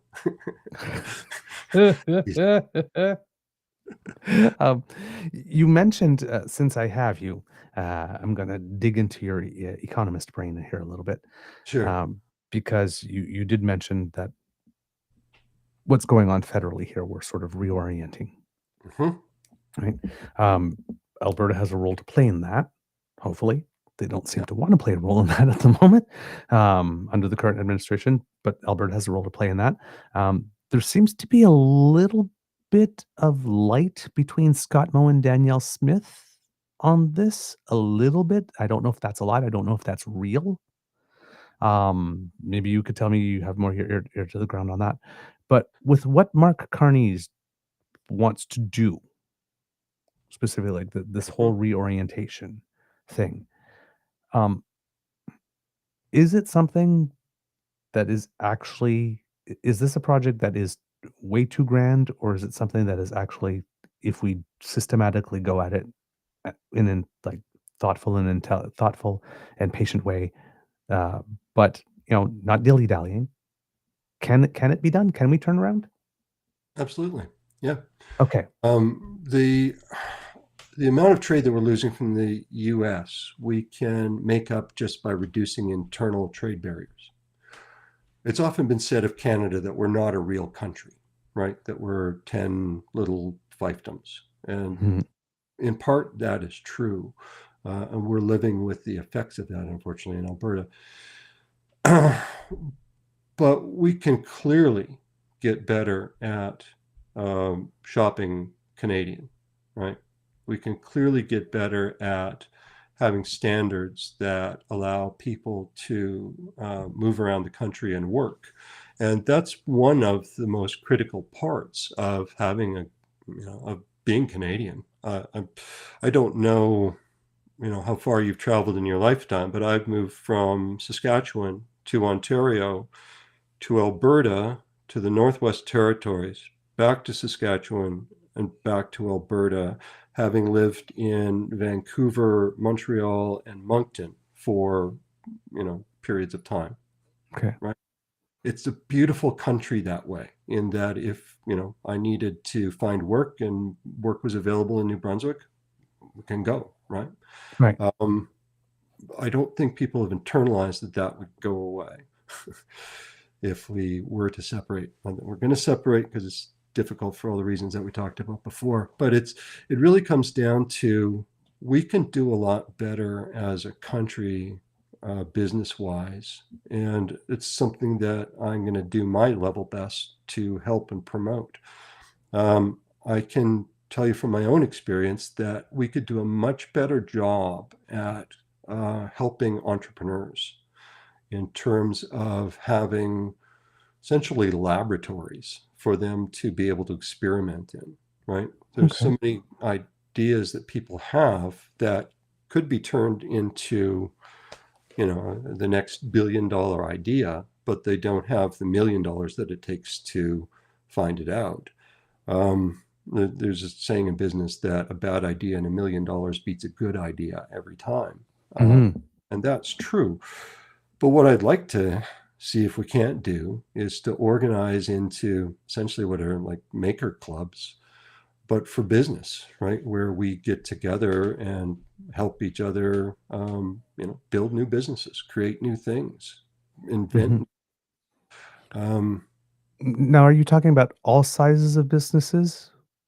I'm particularly talking about small and medium ones, which are the ones that generate most of the employment, and also have the best possibility of creating real growth in domestic product, right?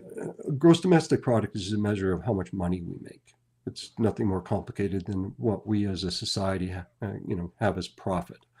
And the best way to grow that is for people to be doing things that they love and being able to sell them in an efficient way. Okay. An idea I wanted to run by you that's a little unrelated, but this Mhm. conversation made me think of it. One of my favorite nonfiction books is A Banker to the Poor. It's a Mhm. story of Muhammad Yunus, who's a Yeah. Nobel winner, and I believe has taken on, had taken on at least interim leadership in Myanmar after everything Mm. went to pot down there. Um, the concept of microcredit is not really prevalent in Canada, and it's something that I always thought that there's a layer of Mhm. lending, the tier of lending that is missing. For example, for businesses, let's say the size of ours, or for Mhm. example, for people in Indigenous communities who want to start up something, or people in lower income urban communities who want to get out and want to start something. That's not that's not there. Is there a place for that in Canada? And would that be something that, like, some initial funding for a microcredit bank from the federal government or something like that, that could be useful in terms of that turnaround? Yeah, those kind of ideas would be awesome. I mean, the biggest challenge we've got in Canada is that we don't have investment banks or stock market that is good at venture capital for startups. Um, I've compared notes with many U.S. entrepreneurs, and they just go to take their business plan to their local investment bank and get money and get started. With us, the most you're going to get out of a bank is sort of 50% of whatever they can sell if you go broke, right? So it's Right. it's a difficult environment to be an entrepreneur. Um, but there are things that we can do that don't take money or much money to help people along the process of firming up their product, firming up their discovery, determining where the market is, and then creating a network essentially where if people are interested in investing, if we're showcasing these new companies, I'm hoping that they can find private investment, right? Um, because there's still some of that out there, and it's getting more difficult to find places for people with money to put their money. Mhm. So there's a lot of things that we can do that, had they been around when I was trying to start something technical, right? I had one company where we were looking at creating a new type of energy metering system.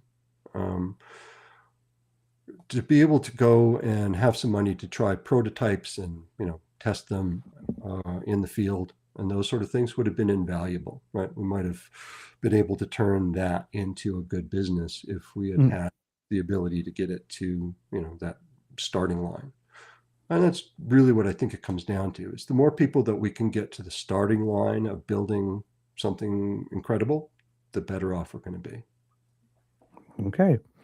So those are the And I two know it's elements. weird to hear optimism from an economist, but Hey, bring it on, man. Bring it on.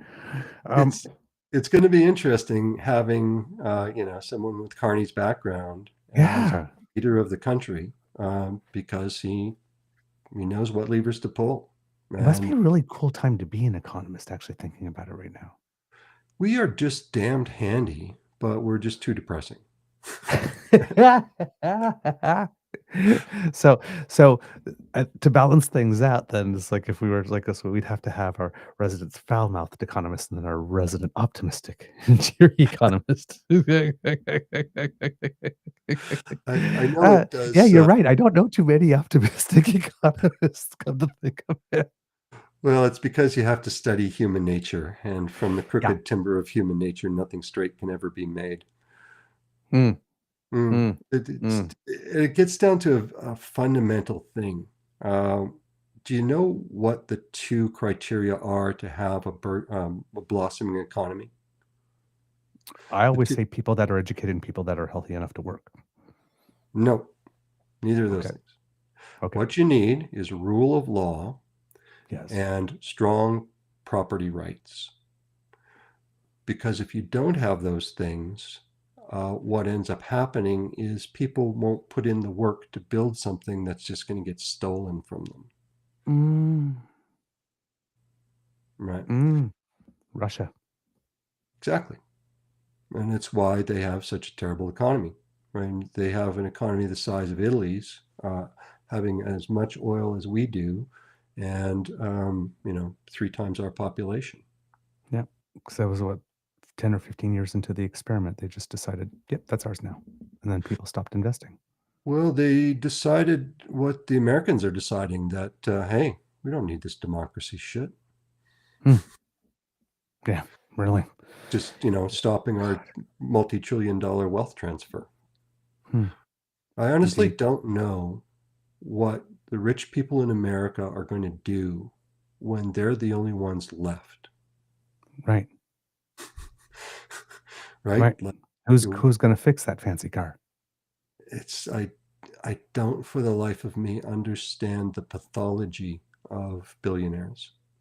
But I'm glad. Yeah. Right? Yeah. Well, yeah. Yes. It's maybe better not to understand because you might see the appeal. I don't understand serial killers either, and I'm just as glad. Right? Yeah. Yeah. That's when people say, hey, it's like we should start the Beaver Party, and like Douglas is like, no, you do not want to give me that much power.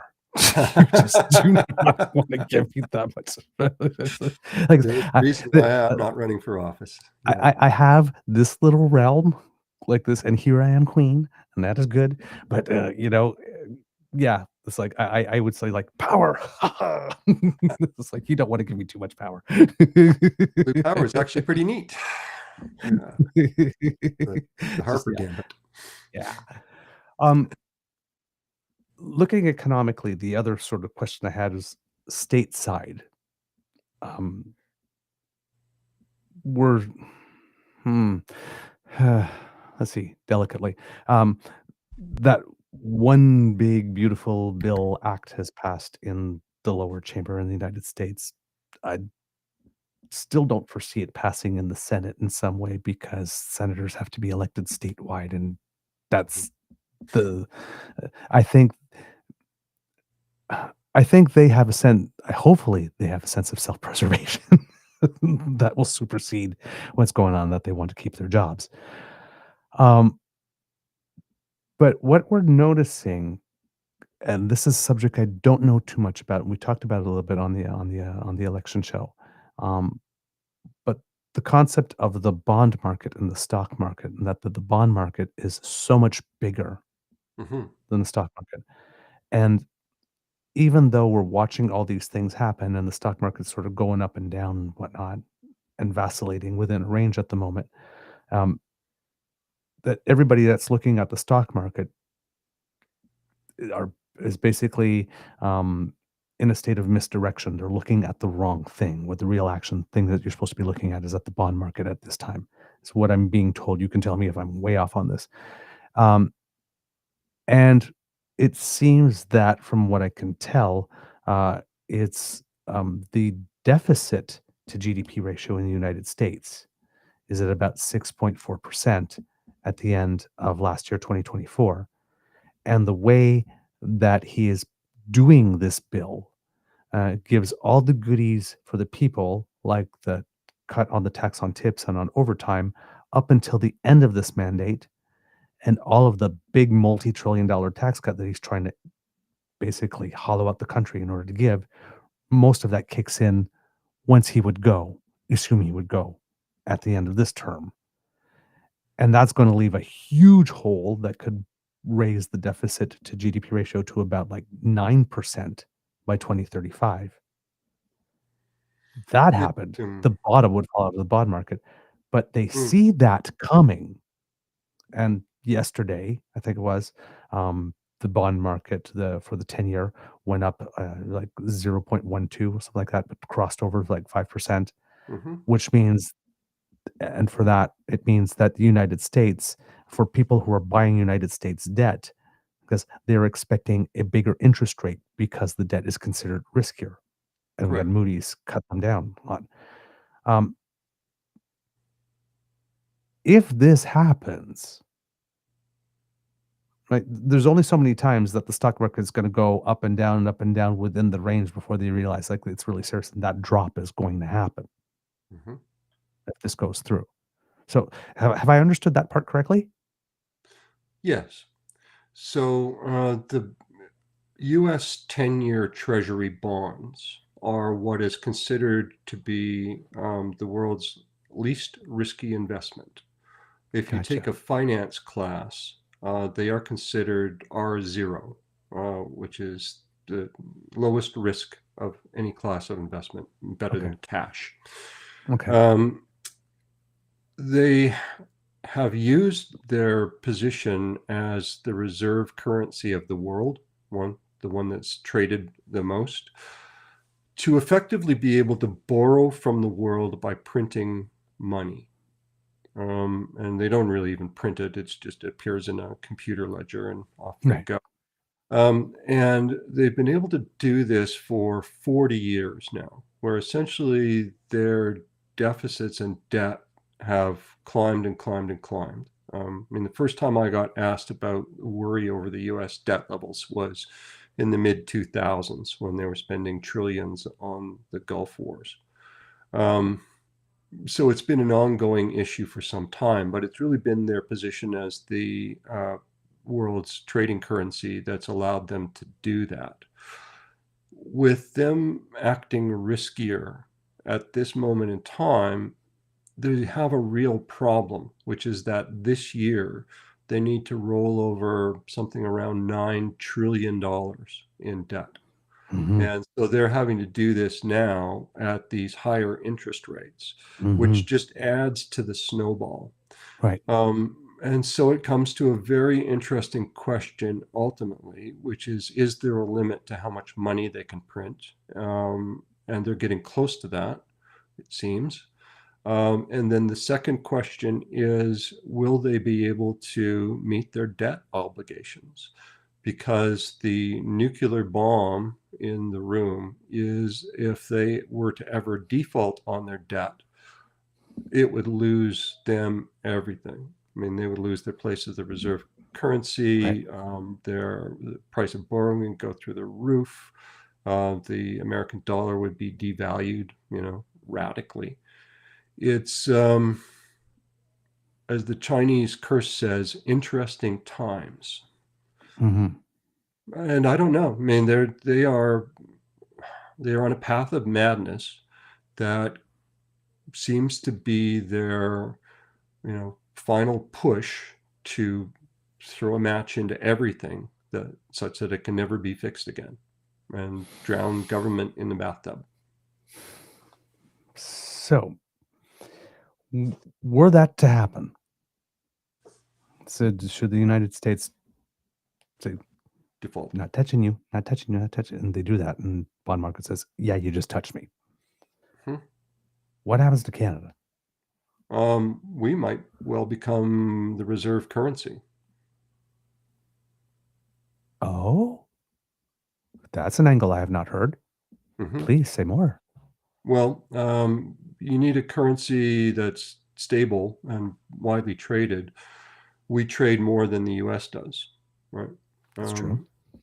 I mean, it would either be us or the euro. Right? I don't think it's going to be the yuan because the Chinese play too many games with their currency markets. Right. The real important thing with the US currency was they didn't spend a lot of time trying to play with exchange rates until Trump. So,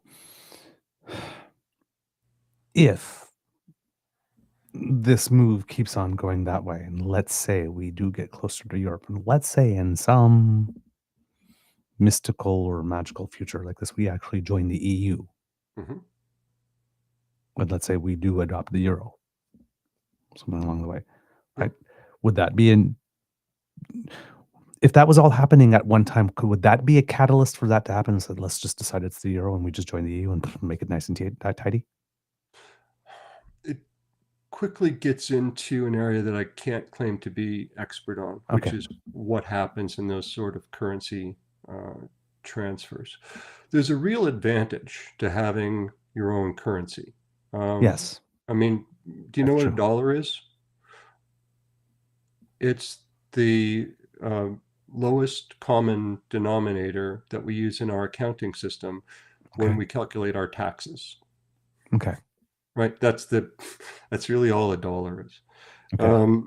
So when we have our own currency, when we have, essentially we print money by fiat, you can do essentially deficit spending to some extent forever. Because as you put that money into the economy, that new money into the economy, Right. you've picked good places to put it Right. where it doesn't just get locked away in someone's investment portfolio holding US treasuries. It can add a productive gain to the economy that sends some of it right back in terms of taxes, right? Okay. So I don't know that we would ever want to give up on having our own currency, Yep. but us becoming the reserve currency, either on our own or with someone else's, it gets interesting then. But Okay. that's where you need somebody like Mark Carney. Okay. Cool. So that last thing that you were talking about there was that how all these pieces could move. That's a little bit what Mark Carney has been talking about, isn't it? Yep. Because you were saying it, and it's like, oh, wait a minute, I've heard something like that before. If you know what you're talking about, you often say the same things. There you go. That's sometimes your efficiency with words, sir, is very impressive. I do have a tendency to cut things off short. It comes from many years of witness training. Yes, do not volunteer too much. Just give the essential and only answer the question. Yes. Yes. Yes. Yes. Yes. I hear you. Strategy. Yes, indeed. So coming back home, if we are, when Mark Carney talks about taking those limited tax dollars and spending them in such a way that they have a catalyzing effect, Hmm. right? And that's sort of like, again, it's spending money is not bad. It's what you spend it on that matters, Correct. right? So when you have all the conservatives going, "Oh my God, they're spending money," like this, or the division of the budget between capital costs and operational costs, which we're going to try and even out in capital costs. I I have no economic background. I think that this is a particularly good idea from a communication standpoint, as a communication, because like you said, economists worry, communication strategists, we worry too, right? Mm-hmm. All the time. That's our life. We worry. Um, but I see that because the whole concept is that deficits are bad, and we know that deficits are not necessarily bad. Any one of us was bought a house, or has furthered our education, or has taken up a loan to renovate our house in such a way that would add value to it, not just something that has to, right? Like, we know that you can take money, you can borrow money to go take a vacation, or you can borrow money to go to school. And the outcome of the borrowing that money is going to be vastly different on your future earning potential, Correct. right? So for me, when I'm looking at this division, I'm looking at, well, if we can keep the operational costs can be balanced and the capital costs are running a deficit, when somebody turns around and goes, "Oh my God, it's so irresponsible, we're running deficits." Yeah, but look what we're getting for that It's that train and irresponsible. that pipeline and that. It's irresponsible running surpluses when you have any unemployment. Okay. I mean, the trade-off in economics is always employment, right? If you're managing an economy, that's the main thing that you're concerned about. And so I can see why targeting young unemployed men, Mhm. is such a critical part of their plan. That trades funding was very Exactly. key, that announcement. And from my own perspective, in terms of wanting to help people, it's a key area that I'm going to focus on, is helping young men make good decisions around their careers, helping young Mhm. men make good decisions around their way of living and way of doing things, teach them that actually kindness is an aphrodisiac. That's power. And, you know, try and get away from, you know, what's been just cheap soap powder to be sold that the way to be is this super aggressive asshole, when in fact that hardly ever works, right? Like it's just a bad practice to get into. But, you know, we'll see. It's the biggest challenge that I think we've all got and that we're all struggling with is the extent to which we're divided into so many different bubbles of information and opinion. And we need to pierce that. We need to find ways that we can talk to each other about important things in useful ways. My guess is if we lined up 100 Canadians, other than the extreme wackadoos, they would agree on 90% of everything. Okay. Right? We really are living in a world where our smallest differences are amplified for political benefit. Gotcha. Bringing it back to Alberta, with all of this knowledge and all this discussion, what's going on in the United States, what's going on over here, what Mark Carney, Prime Minister Carney wants to achieve, and all that kind of stuff. If Canada was fortunate enough to currently have a government of Alberta who literally wanted to be on Team Canada and row in the same direction as the rest of the team and wants to be helpful, what would that look like? You would lift the ban on green energy. We have the largest unexploited green energy basin in North America, with the potential for hundreds of thousands of megawatts of cheap wind power. And connected to hydro grids like BC, Manitoba, and Ontario, you can take the variable and unpredictable output of wind turbines and smooth it out through hydro plants. I mean, basically what you do is if you've got wind blowing, you reduce the amount of water you're flowing through your dam. And the effective result is a very efficient battery. In fact, It's more than 100% efficient, because as the water backs up behind your dam, you get more hydraulic head and thus more power.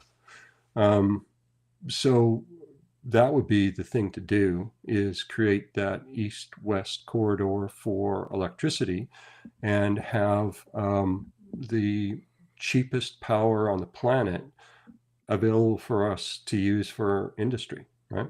And, the easiest and cheapest way to decarbonize is to electrify things that are currently, pushed by gas, for example. So instead of gas-powered plants on our pipelines, you make them electric. And that's an advantage we have. For example, like if this trade war is going to go down, is the fact that we have some of the cheapest energy in the world. A lot of it is decarbonized already for people who want to make products that meet international standards. Right. Come do it here. Or that's a selling point for us now. If we want to do AI, right? AI takes gigawatts of power. Yeah. And we should probably do that because it's the future, right? Right. Okay. What else would a government of Alberta be doing? They would not be destroying our entire healthcare system and selling it off a profit. Because that's another draw for businesses, a proper healthcare system. Yeah. No, I just don't get these guys. They want us to be Mississippi just so bad. Like, it's just crazy. Anyway, yeah, if we had a government that was on Team Canada, they would be, talking about what resources we can bring to the table. It could be talking about the pipeline to the Hudson's Bay. I, for the life of me, don't understand why, when Conservatives had the chance and had the government, that they didn't push for an Energy East pipeline on basis of energy security. Right. Right. I can tell you what my nightmare scenario is: a war in the Gulf Coast or in the Arabian Gulf, stopping oil production there, and then the U.S. immediately slapping on an export ban, such that Eastern Canada gets no more oil. Right. And that's a real possibility. Yeah.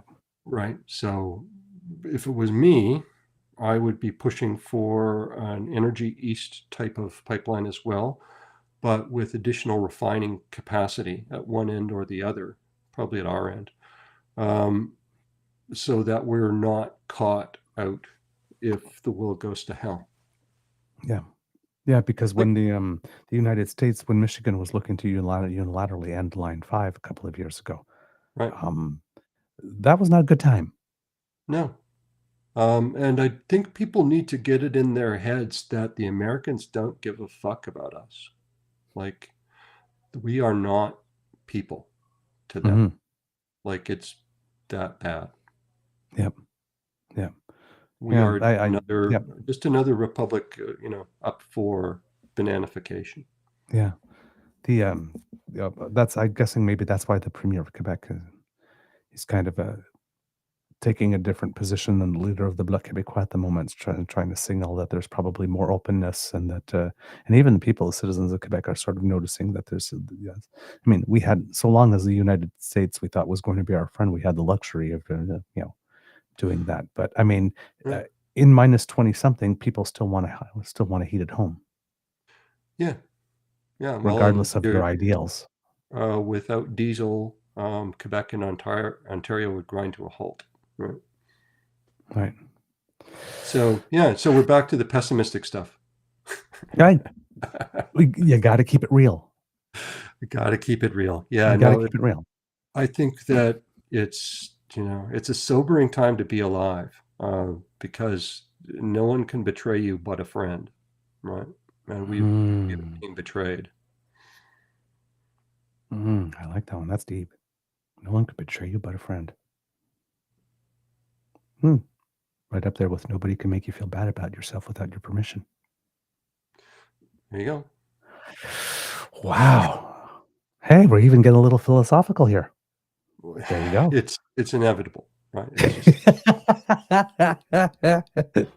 philosophy is when you also bring worry, me isn't it? on, it's gonna happen. Oh, sir. Do you have anything else that you want to add about your projects and initiatives going on in Alberta that you're looking at? I think we've covered everything that we can cover for today. I will be back when we've got our next initiative up and running. Do watch for what we're doing with the Citizens Research Forum, because we'll try and create an interesting set of shows to give people a gateway into what it's going to look like for researching things, and trying things like using AI for researching government documents and other sorts of cool things that we can do these days. But really the core is just to get more people involved and interested in political decision making without it being political, right? This whole idea that we need to divide ourselves into teams is very, very effective from the political party perspective. Right? Once you get people mad, oh man, they'll work their butts off for you, right? And that's what it comes down to in political campaigns. How many door knockers have you got? How many people have you got out canvassing? Get people mad and they'll hit the streets. And so that's what we've ended up with, right? Where people just put out a continuous stream of hot button talking points to keep their people mad and keep them from talking sensibly to their neighbor. And that's got to stop. Right? It's destructive to the country. It's bad for politics. And it's just dumb, right? Like, at the end of the day, we need to smarten up. And that means that we can't let the dumbest of us shout the loudest and interrupt our conversation. Right. One final question for you, just in case. I just was wondering, do you happen to have any connections or links or whatnot with the Indigenous community? I have a number of friends who are with the Indigenous community, and certainly a number of people online that I connect with. Okay. And so that will be another thing to add in. And again, as I said, I would really love to have Indigenous language programming that would go across the country. So yeah, lots of very cool things that we need to get doing. Okay. I'm just wondering about your insight or your take, and I'm like clearly not asking you to speak for Indigenous Canadians, but there's been a series of letters, Mm-hmm. right, from various nations, and I believe a week ago Thursday was Mm-hmm. last Thursday there was a relatively there was an organized event. Yes. uh, Have you, from your ear to the ground or anything, it's like, what is, do you have a sense of uh, how organized that movement is, or how determined, or does anybody talk to you about, like this? Do you have an insight into like strategies or whatnot, or how it is that they're going to approach this? Well, I think at the end of the day, you need to recognize that this is nothing more than a smokescreen, right? The whole purpose of this separation threat is to save Danielle Smith's ass. There's no hope that this is going to succeed for all the reasons that you've mentioned. But what it will do is divide this province into, basically normal people and then subpopulation of extremely agitated wannabe separatists, right? I'm worried more about Alberta separatists planting bombs and shooting people than what we saw in Quebec. Yeah, These people have been wound up and wound up and wound up and wound up, and one of them's going to pop, right? yeah, It's going to be somebody who decides that politics is, I'm done talking, right? yeah. Because And the movements are different. You're right. that's the callous danger that these people are risking for their political hides. Yeah. And I just have no.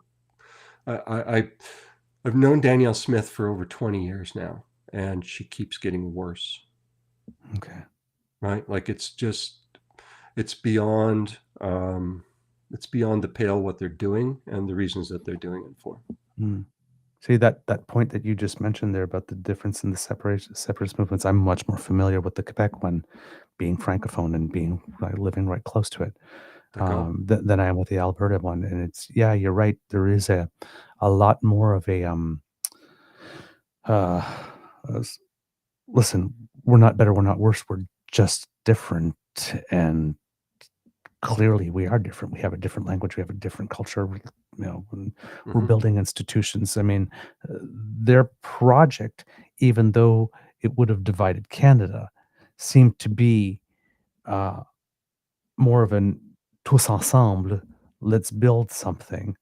Um, and even with the Bloc Québécois, like I watched them go because they were official opposition too. And even right now, like there's this recount in Terrebonne that they're asking for another by-election, and everybody's got like, "Do you think it's rigged and whatnot?" And Josh is like, "No, no, no, no, no. I don't want to hear any talk like that. We just right." So Mm-hmm. you could have very easily taken that and said, "Oh my God, those Anglos, they're ruining, they're disenfranchised. You got to get up in battles like this to try to make sure that we lose as francophones, we lose a seat, and they're, Yeah. there's that Ottawa oppression again, like this." And he's like, "Really, no, no, no." And I've noticed that with the Bloc Québécois, it really is if we want to be a country one day and we are going to be the leaders of this country, then we need to show the citizens of Quebec how we would behave if we were leading the country. And Mm-hmm. therefore, they're not jumping on the radical stuff, and they're not biting at everything, and they're not trying to sink Canada in order. That whole attitude, if it's good for Canada, if it's good for Quebec, we'll vote for it. If it's good, if it's not, we won't. But we won't sit there and say, well, it's good for us, but it is good for you, so we won't vote for it. Just screw you, right? Right. They don't do that. I guess I'm a little worried about this newer version of the Parti Québécois because he seems to have rhetoric a little bit more like Danielle Smith a bit, in that like they will never accept us and it's always oppression. But that has traditionally been the movement in Quebec, whereas this one really is. Um, the other one was aspirational. It's like we just want a place where we could be ourselves, whereas this one is like we gotta get away from them before they destroy us. It's Yeah. that I it's mean, different. the core of this one is white Christian nationalism, right? And I'm Uh, just going to call it for what it is. Okay. It's people that want their own private Idaho, right? It's people that have a vision in their minds that they want to live in the world of Gunsmoke. Yeah. And Quebec was breaking away from the church. That was their thing. Yeah. So No, it's we have a very, very strong evangelical movement in rural Alberta that is taking every idea that's come from south of the border and brought it here. You know, from the transsexual legislation to elections are stolen to, you know, anything you can think of. I'm you know, surprised they haven't asked for impeachment or, you know, insisted on their Second Amendment rights. Like it really is. It's bizarre. It's people getting information from right-wing U.S. radio and web sources are delusional, and they're ruining our province. But enough about cabinet. Oh, my good friend, thank you so much for joining us today. Really, I just love it when you come on. I Thank you learn very much so for much. Yeah. Prochaine fois, nous devons parler en français un petit peu. Oui, ça serait excellent. J'aimerais ça beaucoup. Pour moi, je dois pratiquer si je veux parler les beaux autres en Québec.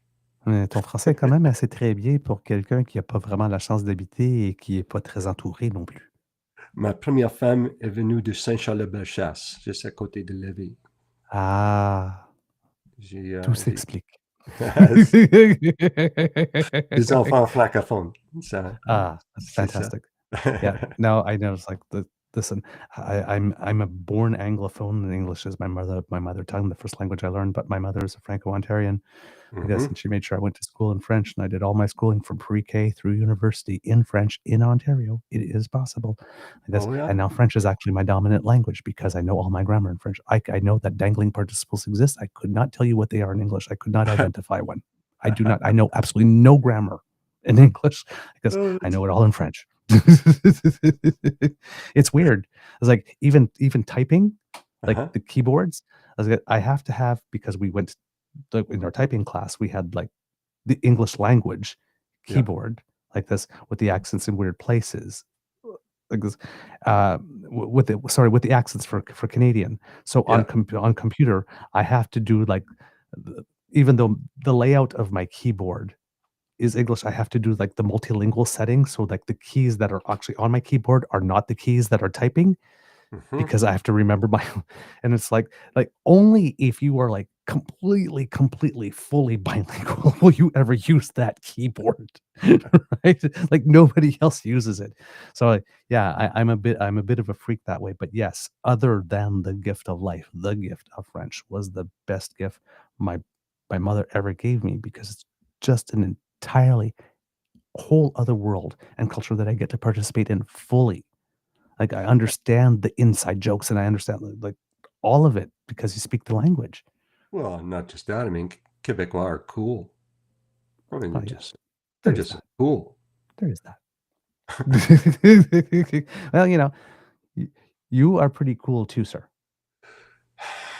Well, you know, I don't try too hard at it, but you know, that's the trick. Economics is where all the cool kids hang out. Hey, the wild bunch too. I've heard. I don't know if it's true. We will sometimes have a tea.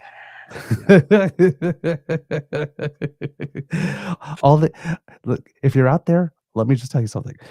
All stories about economists that you hear about them being like super wild and fun are rumors they've started about themselves. Because it's cheap. I love it when you come and visit. Thank you so much. And yes, absolutely. When you have more, please do let us know, and we'll have you back. Our audience loves you. We do too. So well, love you guys. Thank your audience for any help you can send our way on either fighting these lawsuits and when the time comes, staying in Canada. And tell your Alberta friends. Stay with Canada or we can't be friends anymore. All I right. appreciate yous. Thank you. Thank you so much. We'll see you guys. Take care. See, I love this guy so much. All right, let's see. This is the first time I'm ever making a guest disappear. So, all right, see you All soon. right. Bye. Bene. Poof, magic. There we go. Kids and Cubs. Ooh, what's happening over here? Something's disappeared. Look at that. Oh, okay. The camera's catching the wall. That's what's happening. Yeah, I had to shift the camera a little bit because we were in the 3 panel to make sure that I was centered. So now that I'm in single panel, the camera is actually getting some of the wall rather than all the curtain. But that's okay because we just had a great show. And that's what matters, kids and cubs. Oh, my. Wow. I don't know about you, but I really learned a lot during this episode. And I love the initiatives, this grassroots thing that's coming on, bringing people along, having that sort of network or that research group where you can find out what's real and what's not, and it being done in such a way that makes politics really accessible and approachable, and for people who might not want to get involved too much with politics because they feel like there's too much heat, creating an environment where there is less of that heat and more about learning and exchange. That's all great.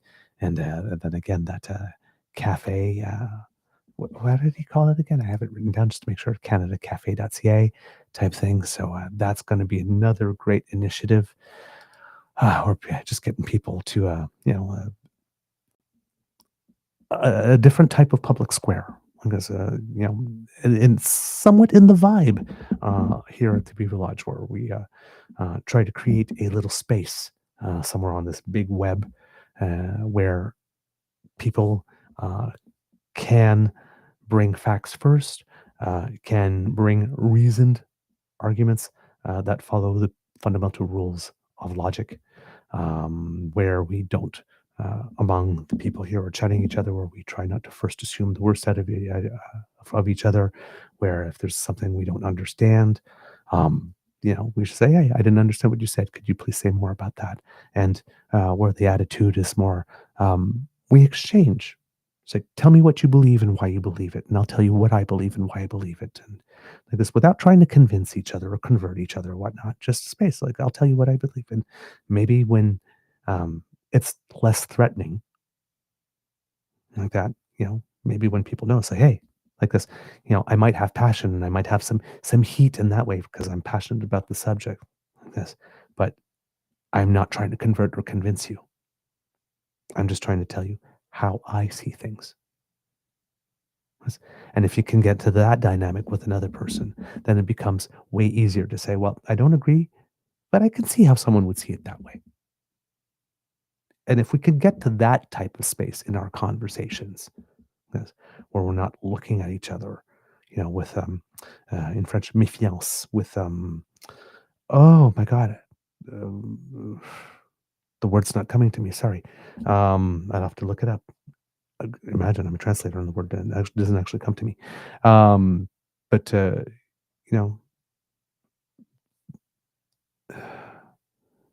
we have to get to a point where we act as if that just because we don't understand something doesn't mean that our first reaction to it is to fear it or destroy it,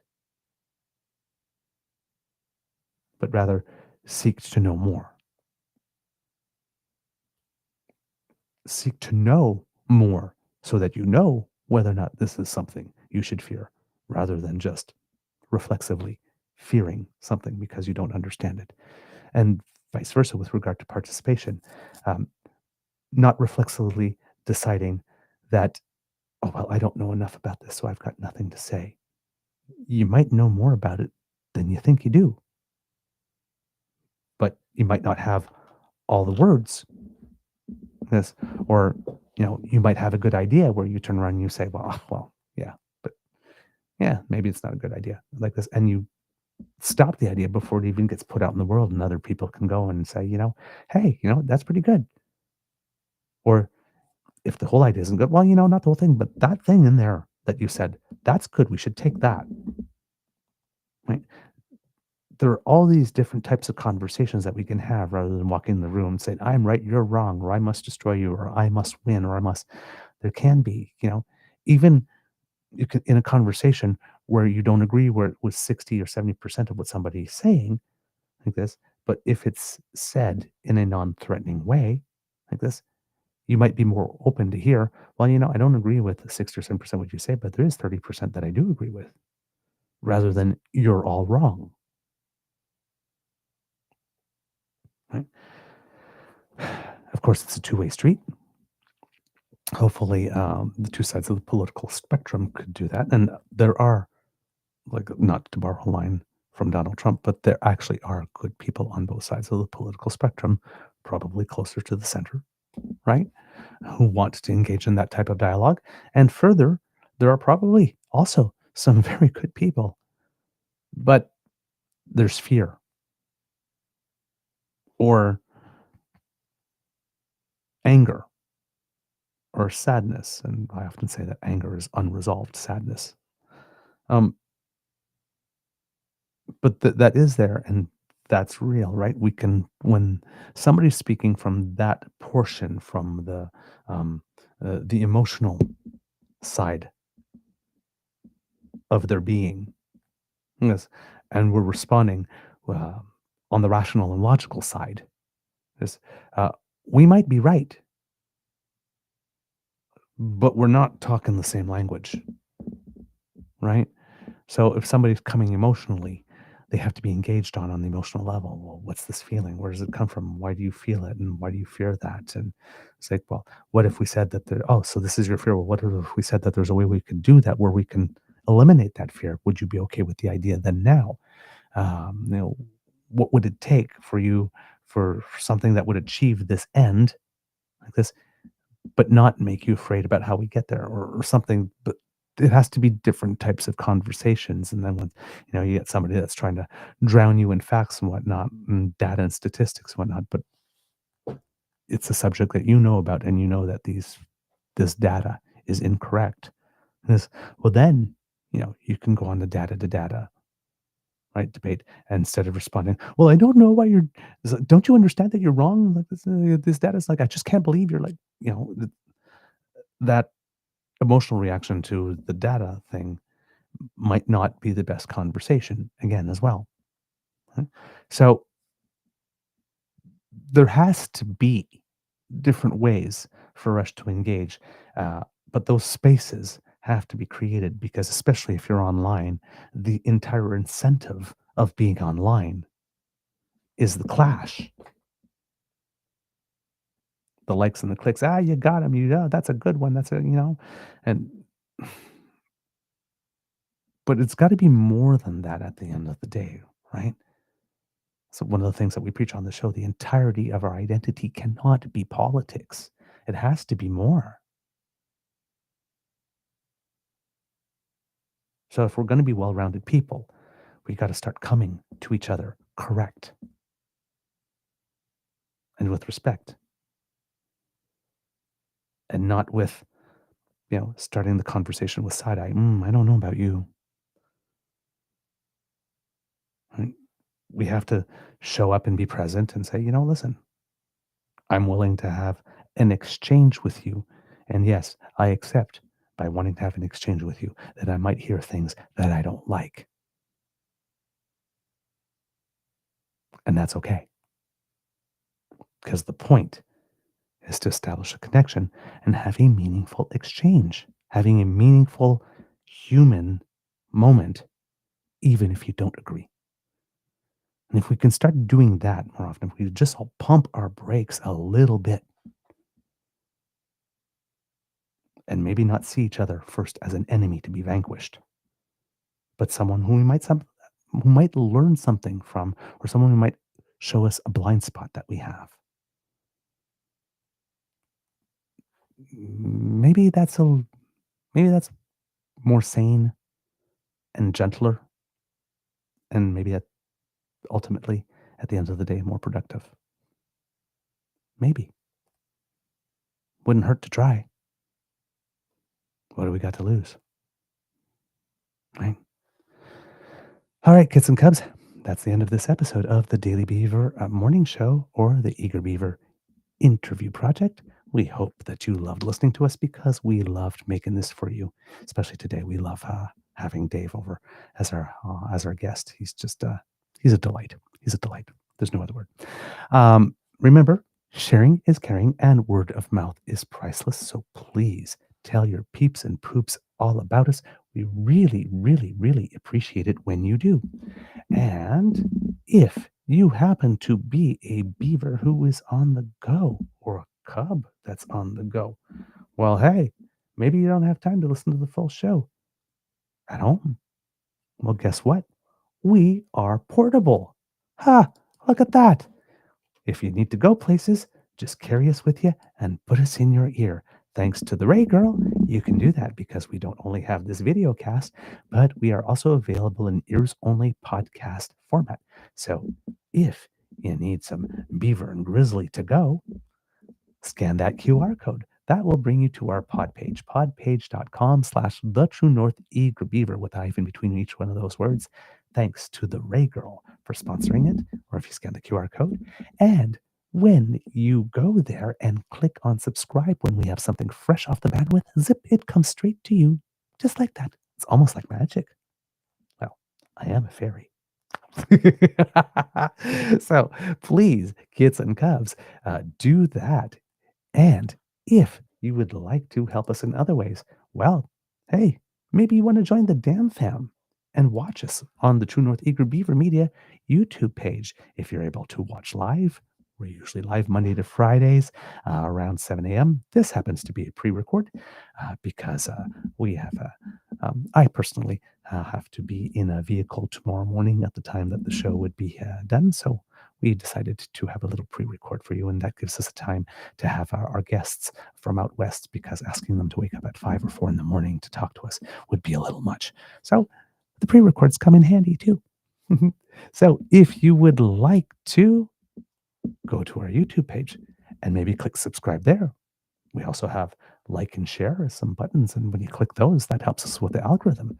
So if you're feeling helpful today, why not go there and give us a click?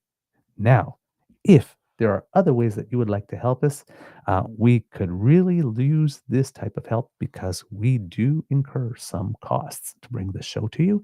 And, well, you know, we have to fight every day to make sure that we keep our beavers moist. Yum, yum. So if you would like to fight the scourge that is dry beaver, kits and cubs, boom, right there. That QR code brings you to the Eager Beaver Lodge's Emergency Hydration Fund. And if you contribute to the Eager Beaver Lodge's Emergency Hydration Fund, well, according to our scientific labs, your sex appeal increases by 28.7% instantly. It's just science. Tip? Ding. Instant sex appeal, because tipping is always very, very sexy. So coffee, ko-fi.com/eagerbeaver, all in one word, or you scan that QR code. And thank you so much for your enthusiastic expressions of encouragement. We like to hear from you. TrueNorthEagerBeaver@gmail.com is our email address to write us. And it's also the email address to send a direct transfer if you are buying Canadian and want to avoid those CE Tech Bros in the United States when you're making your donation. But if you can't make a donation, hey, there's no need to worry, because the gifts of your attention and participation are the ones that matter most to us. And in terms of participation, well, writing to us and letting us know what you think about the show, or suggesting some guests. Or, for example, we do want to do a Q&A show soon. So, sorry, I don't know why I said do a Q&A show come on. My mouth just kept going. We want to do a Q&A show soon, and because it's been requested by some of the kids, but we need your questions. So if you ever had any questions about anything political that you want our take on, say, hey, Mr. Beaver, what do you think about this? Or Mr. Grizzly, what do you think about that? Please send us a question. If you want to know anything about how the show works behind the scenes, that's okay too. If you want to know how we pick our guests, that works too. Any questions that you have either about the political scene or about the show, send them to us, TrueNorthEagerBeaver@gmail.com. And when we have enough, we'll have a Q&A show for you. All right. What else do we have? Oh, you can reach us on our socials as well if you want to talk to us. Uh, at True Eager, at the Blue Sky Beaver Lodge, also on the Jitter, True North Eager Beaver on Facebook. And of course, if you are watching here on YouTube, either live with the damn fam or later, boom, boom, right here in the comment section, just leave us a little something. And we do read everything. We're not able to get back to everyone, but everything that you say goes back into the show. And same thing with your donations. Everything that you donate does go back into the show to make it better. And we are so grateful for everything that you do to help make the show better. Because democracy is something that you do, kids and cubs, do keep your ear to the ground on what's going on in Alberta. And if you would like, saveathana.com is where you can go, and that will have a link to the GoFundMe. Right now, I believe the GoFundMe is at about 93% of its goal. So let's do a little bit to get this good person who is fighting for transparency and clean books the funds that they require so that they can bring this case to court, so that it can go through the judicial system, and so that we can get a clear decision on what it is that has happened, because it would appear that some accountability is required, and it would seem that some accountability, um, it might not only accountability that might not only be um, of a wrongful dismissal variety eventually might be required here based on all the stories that we are reading in the news. So if you are able to help that, because uh, we can't allow this. We can't allow this. This is something that everybody needs to participate in. We need to make sure that this type of precedent is, we don't sanction this type of behavior on behalf of a government. So we have to fight against it. So anything that you can do would be greatly appreciated, kids and cubs. So words of wisdom. I think I gave them a little bit already in the closing. So just, try to make an effort when you can um, to approach with an open hand rather than a clenched fist. Right.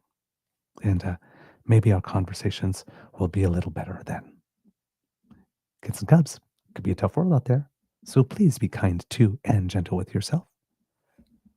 Oh, audience participation time. I need you, kids and cubs, to say the magic words. Mr. Beaver, please cue the cock.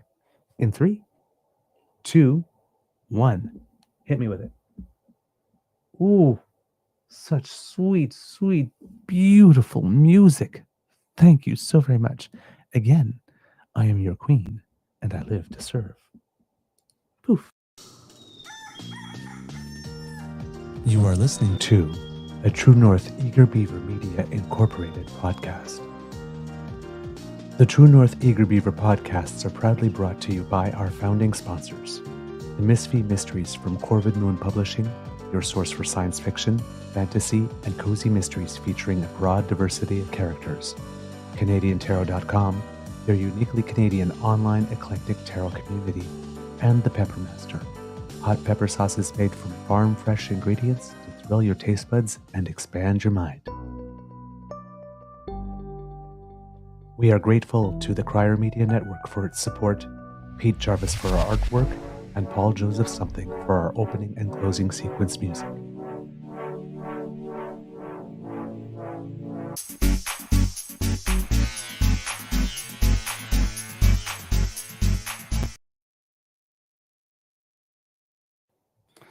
All right, kids and cubs, just a little note because I went to check on it. Oh boy. There is going to be some hand wringing because at the IIHF World Hockey Championships in the playoffs, in the quarterfinals, Canada was playing Team Denmark, and Team Canada, in one of the biggest upsets probably in hockey in a long time, lost to Team Denmark 2-1, and Team Canada is eliminated in the quarterfinals. Yeah, shocker, a stunner all around. So yeah, it's going to be Sweden versus the United States, if I am not mistaken, in the first semifinal, and it is going to be Switzerland versus Denmark in the second semifinal. But yeah, Team Canada, 2-1 loss in this game.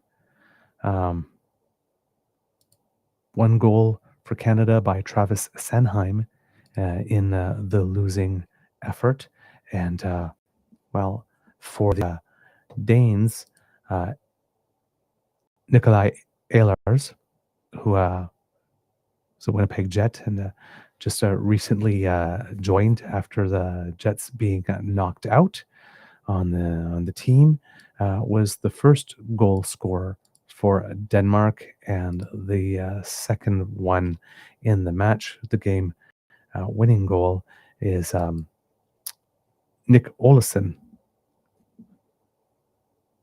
And that winning goal was scored at 19:11 with 49 seconds left in the match. Team Canada had scored first. All the scoring took place in the third period. So it was a 0-0 for the first two. Canada opened the scoring at 5:17 in the third period. And then near the end, the Danes scored two quick goals. 2 goals in fewer than 2 minutes to surprise and upset Team Canada. So, yeah, there's going to be a lot of tongues wagging about that tomorrow. Whew, didn't expect that. But hey, that's why you play the games, right? Any given Thursday, I guess. All right, Kits and Cubs, as it is Friday, where you are, because I'm in time travel right now, have a most beaverific weekend. And we'll see you again on Monday. Oh, no, we'll see you on Saturday for the PubCast. Yes, I forgot about that. I don't know if we have that little thing. I know Mr. Grizzly has it all the time where he can do the PubCast promo, but I do not see it in here. So unfortunately, I cannot show it. But Saturday, live from the Lieutenant's Pump in Ottawa on Elgin Street in the nation's capital. Start time, I'm guessing, will probably be around 1 p.m. is usually what we start. If we start a little later, please check our socials. We'll be updating you there. But we can't wait to see you on Saturday. And it's going to be a Beaver birthday bash since I didn't get to celebrate with you on the 19th because, well, I was given birth to twins. We're going to celebrate on Saturday. So I hope you will all come to my birthday party. All right, everyone, have a beaverific weekend and we'll see you soon. Bye.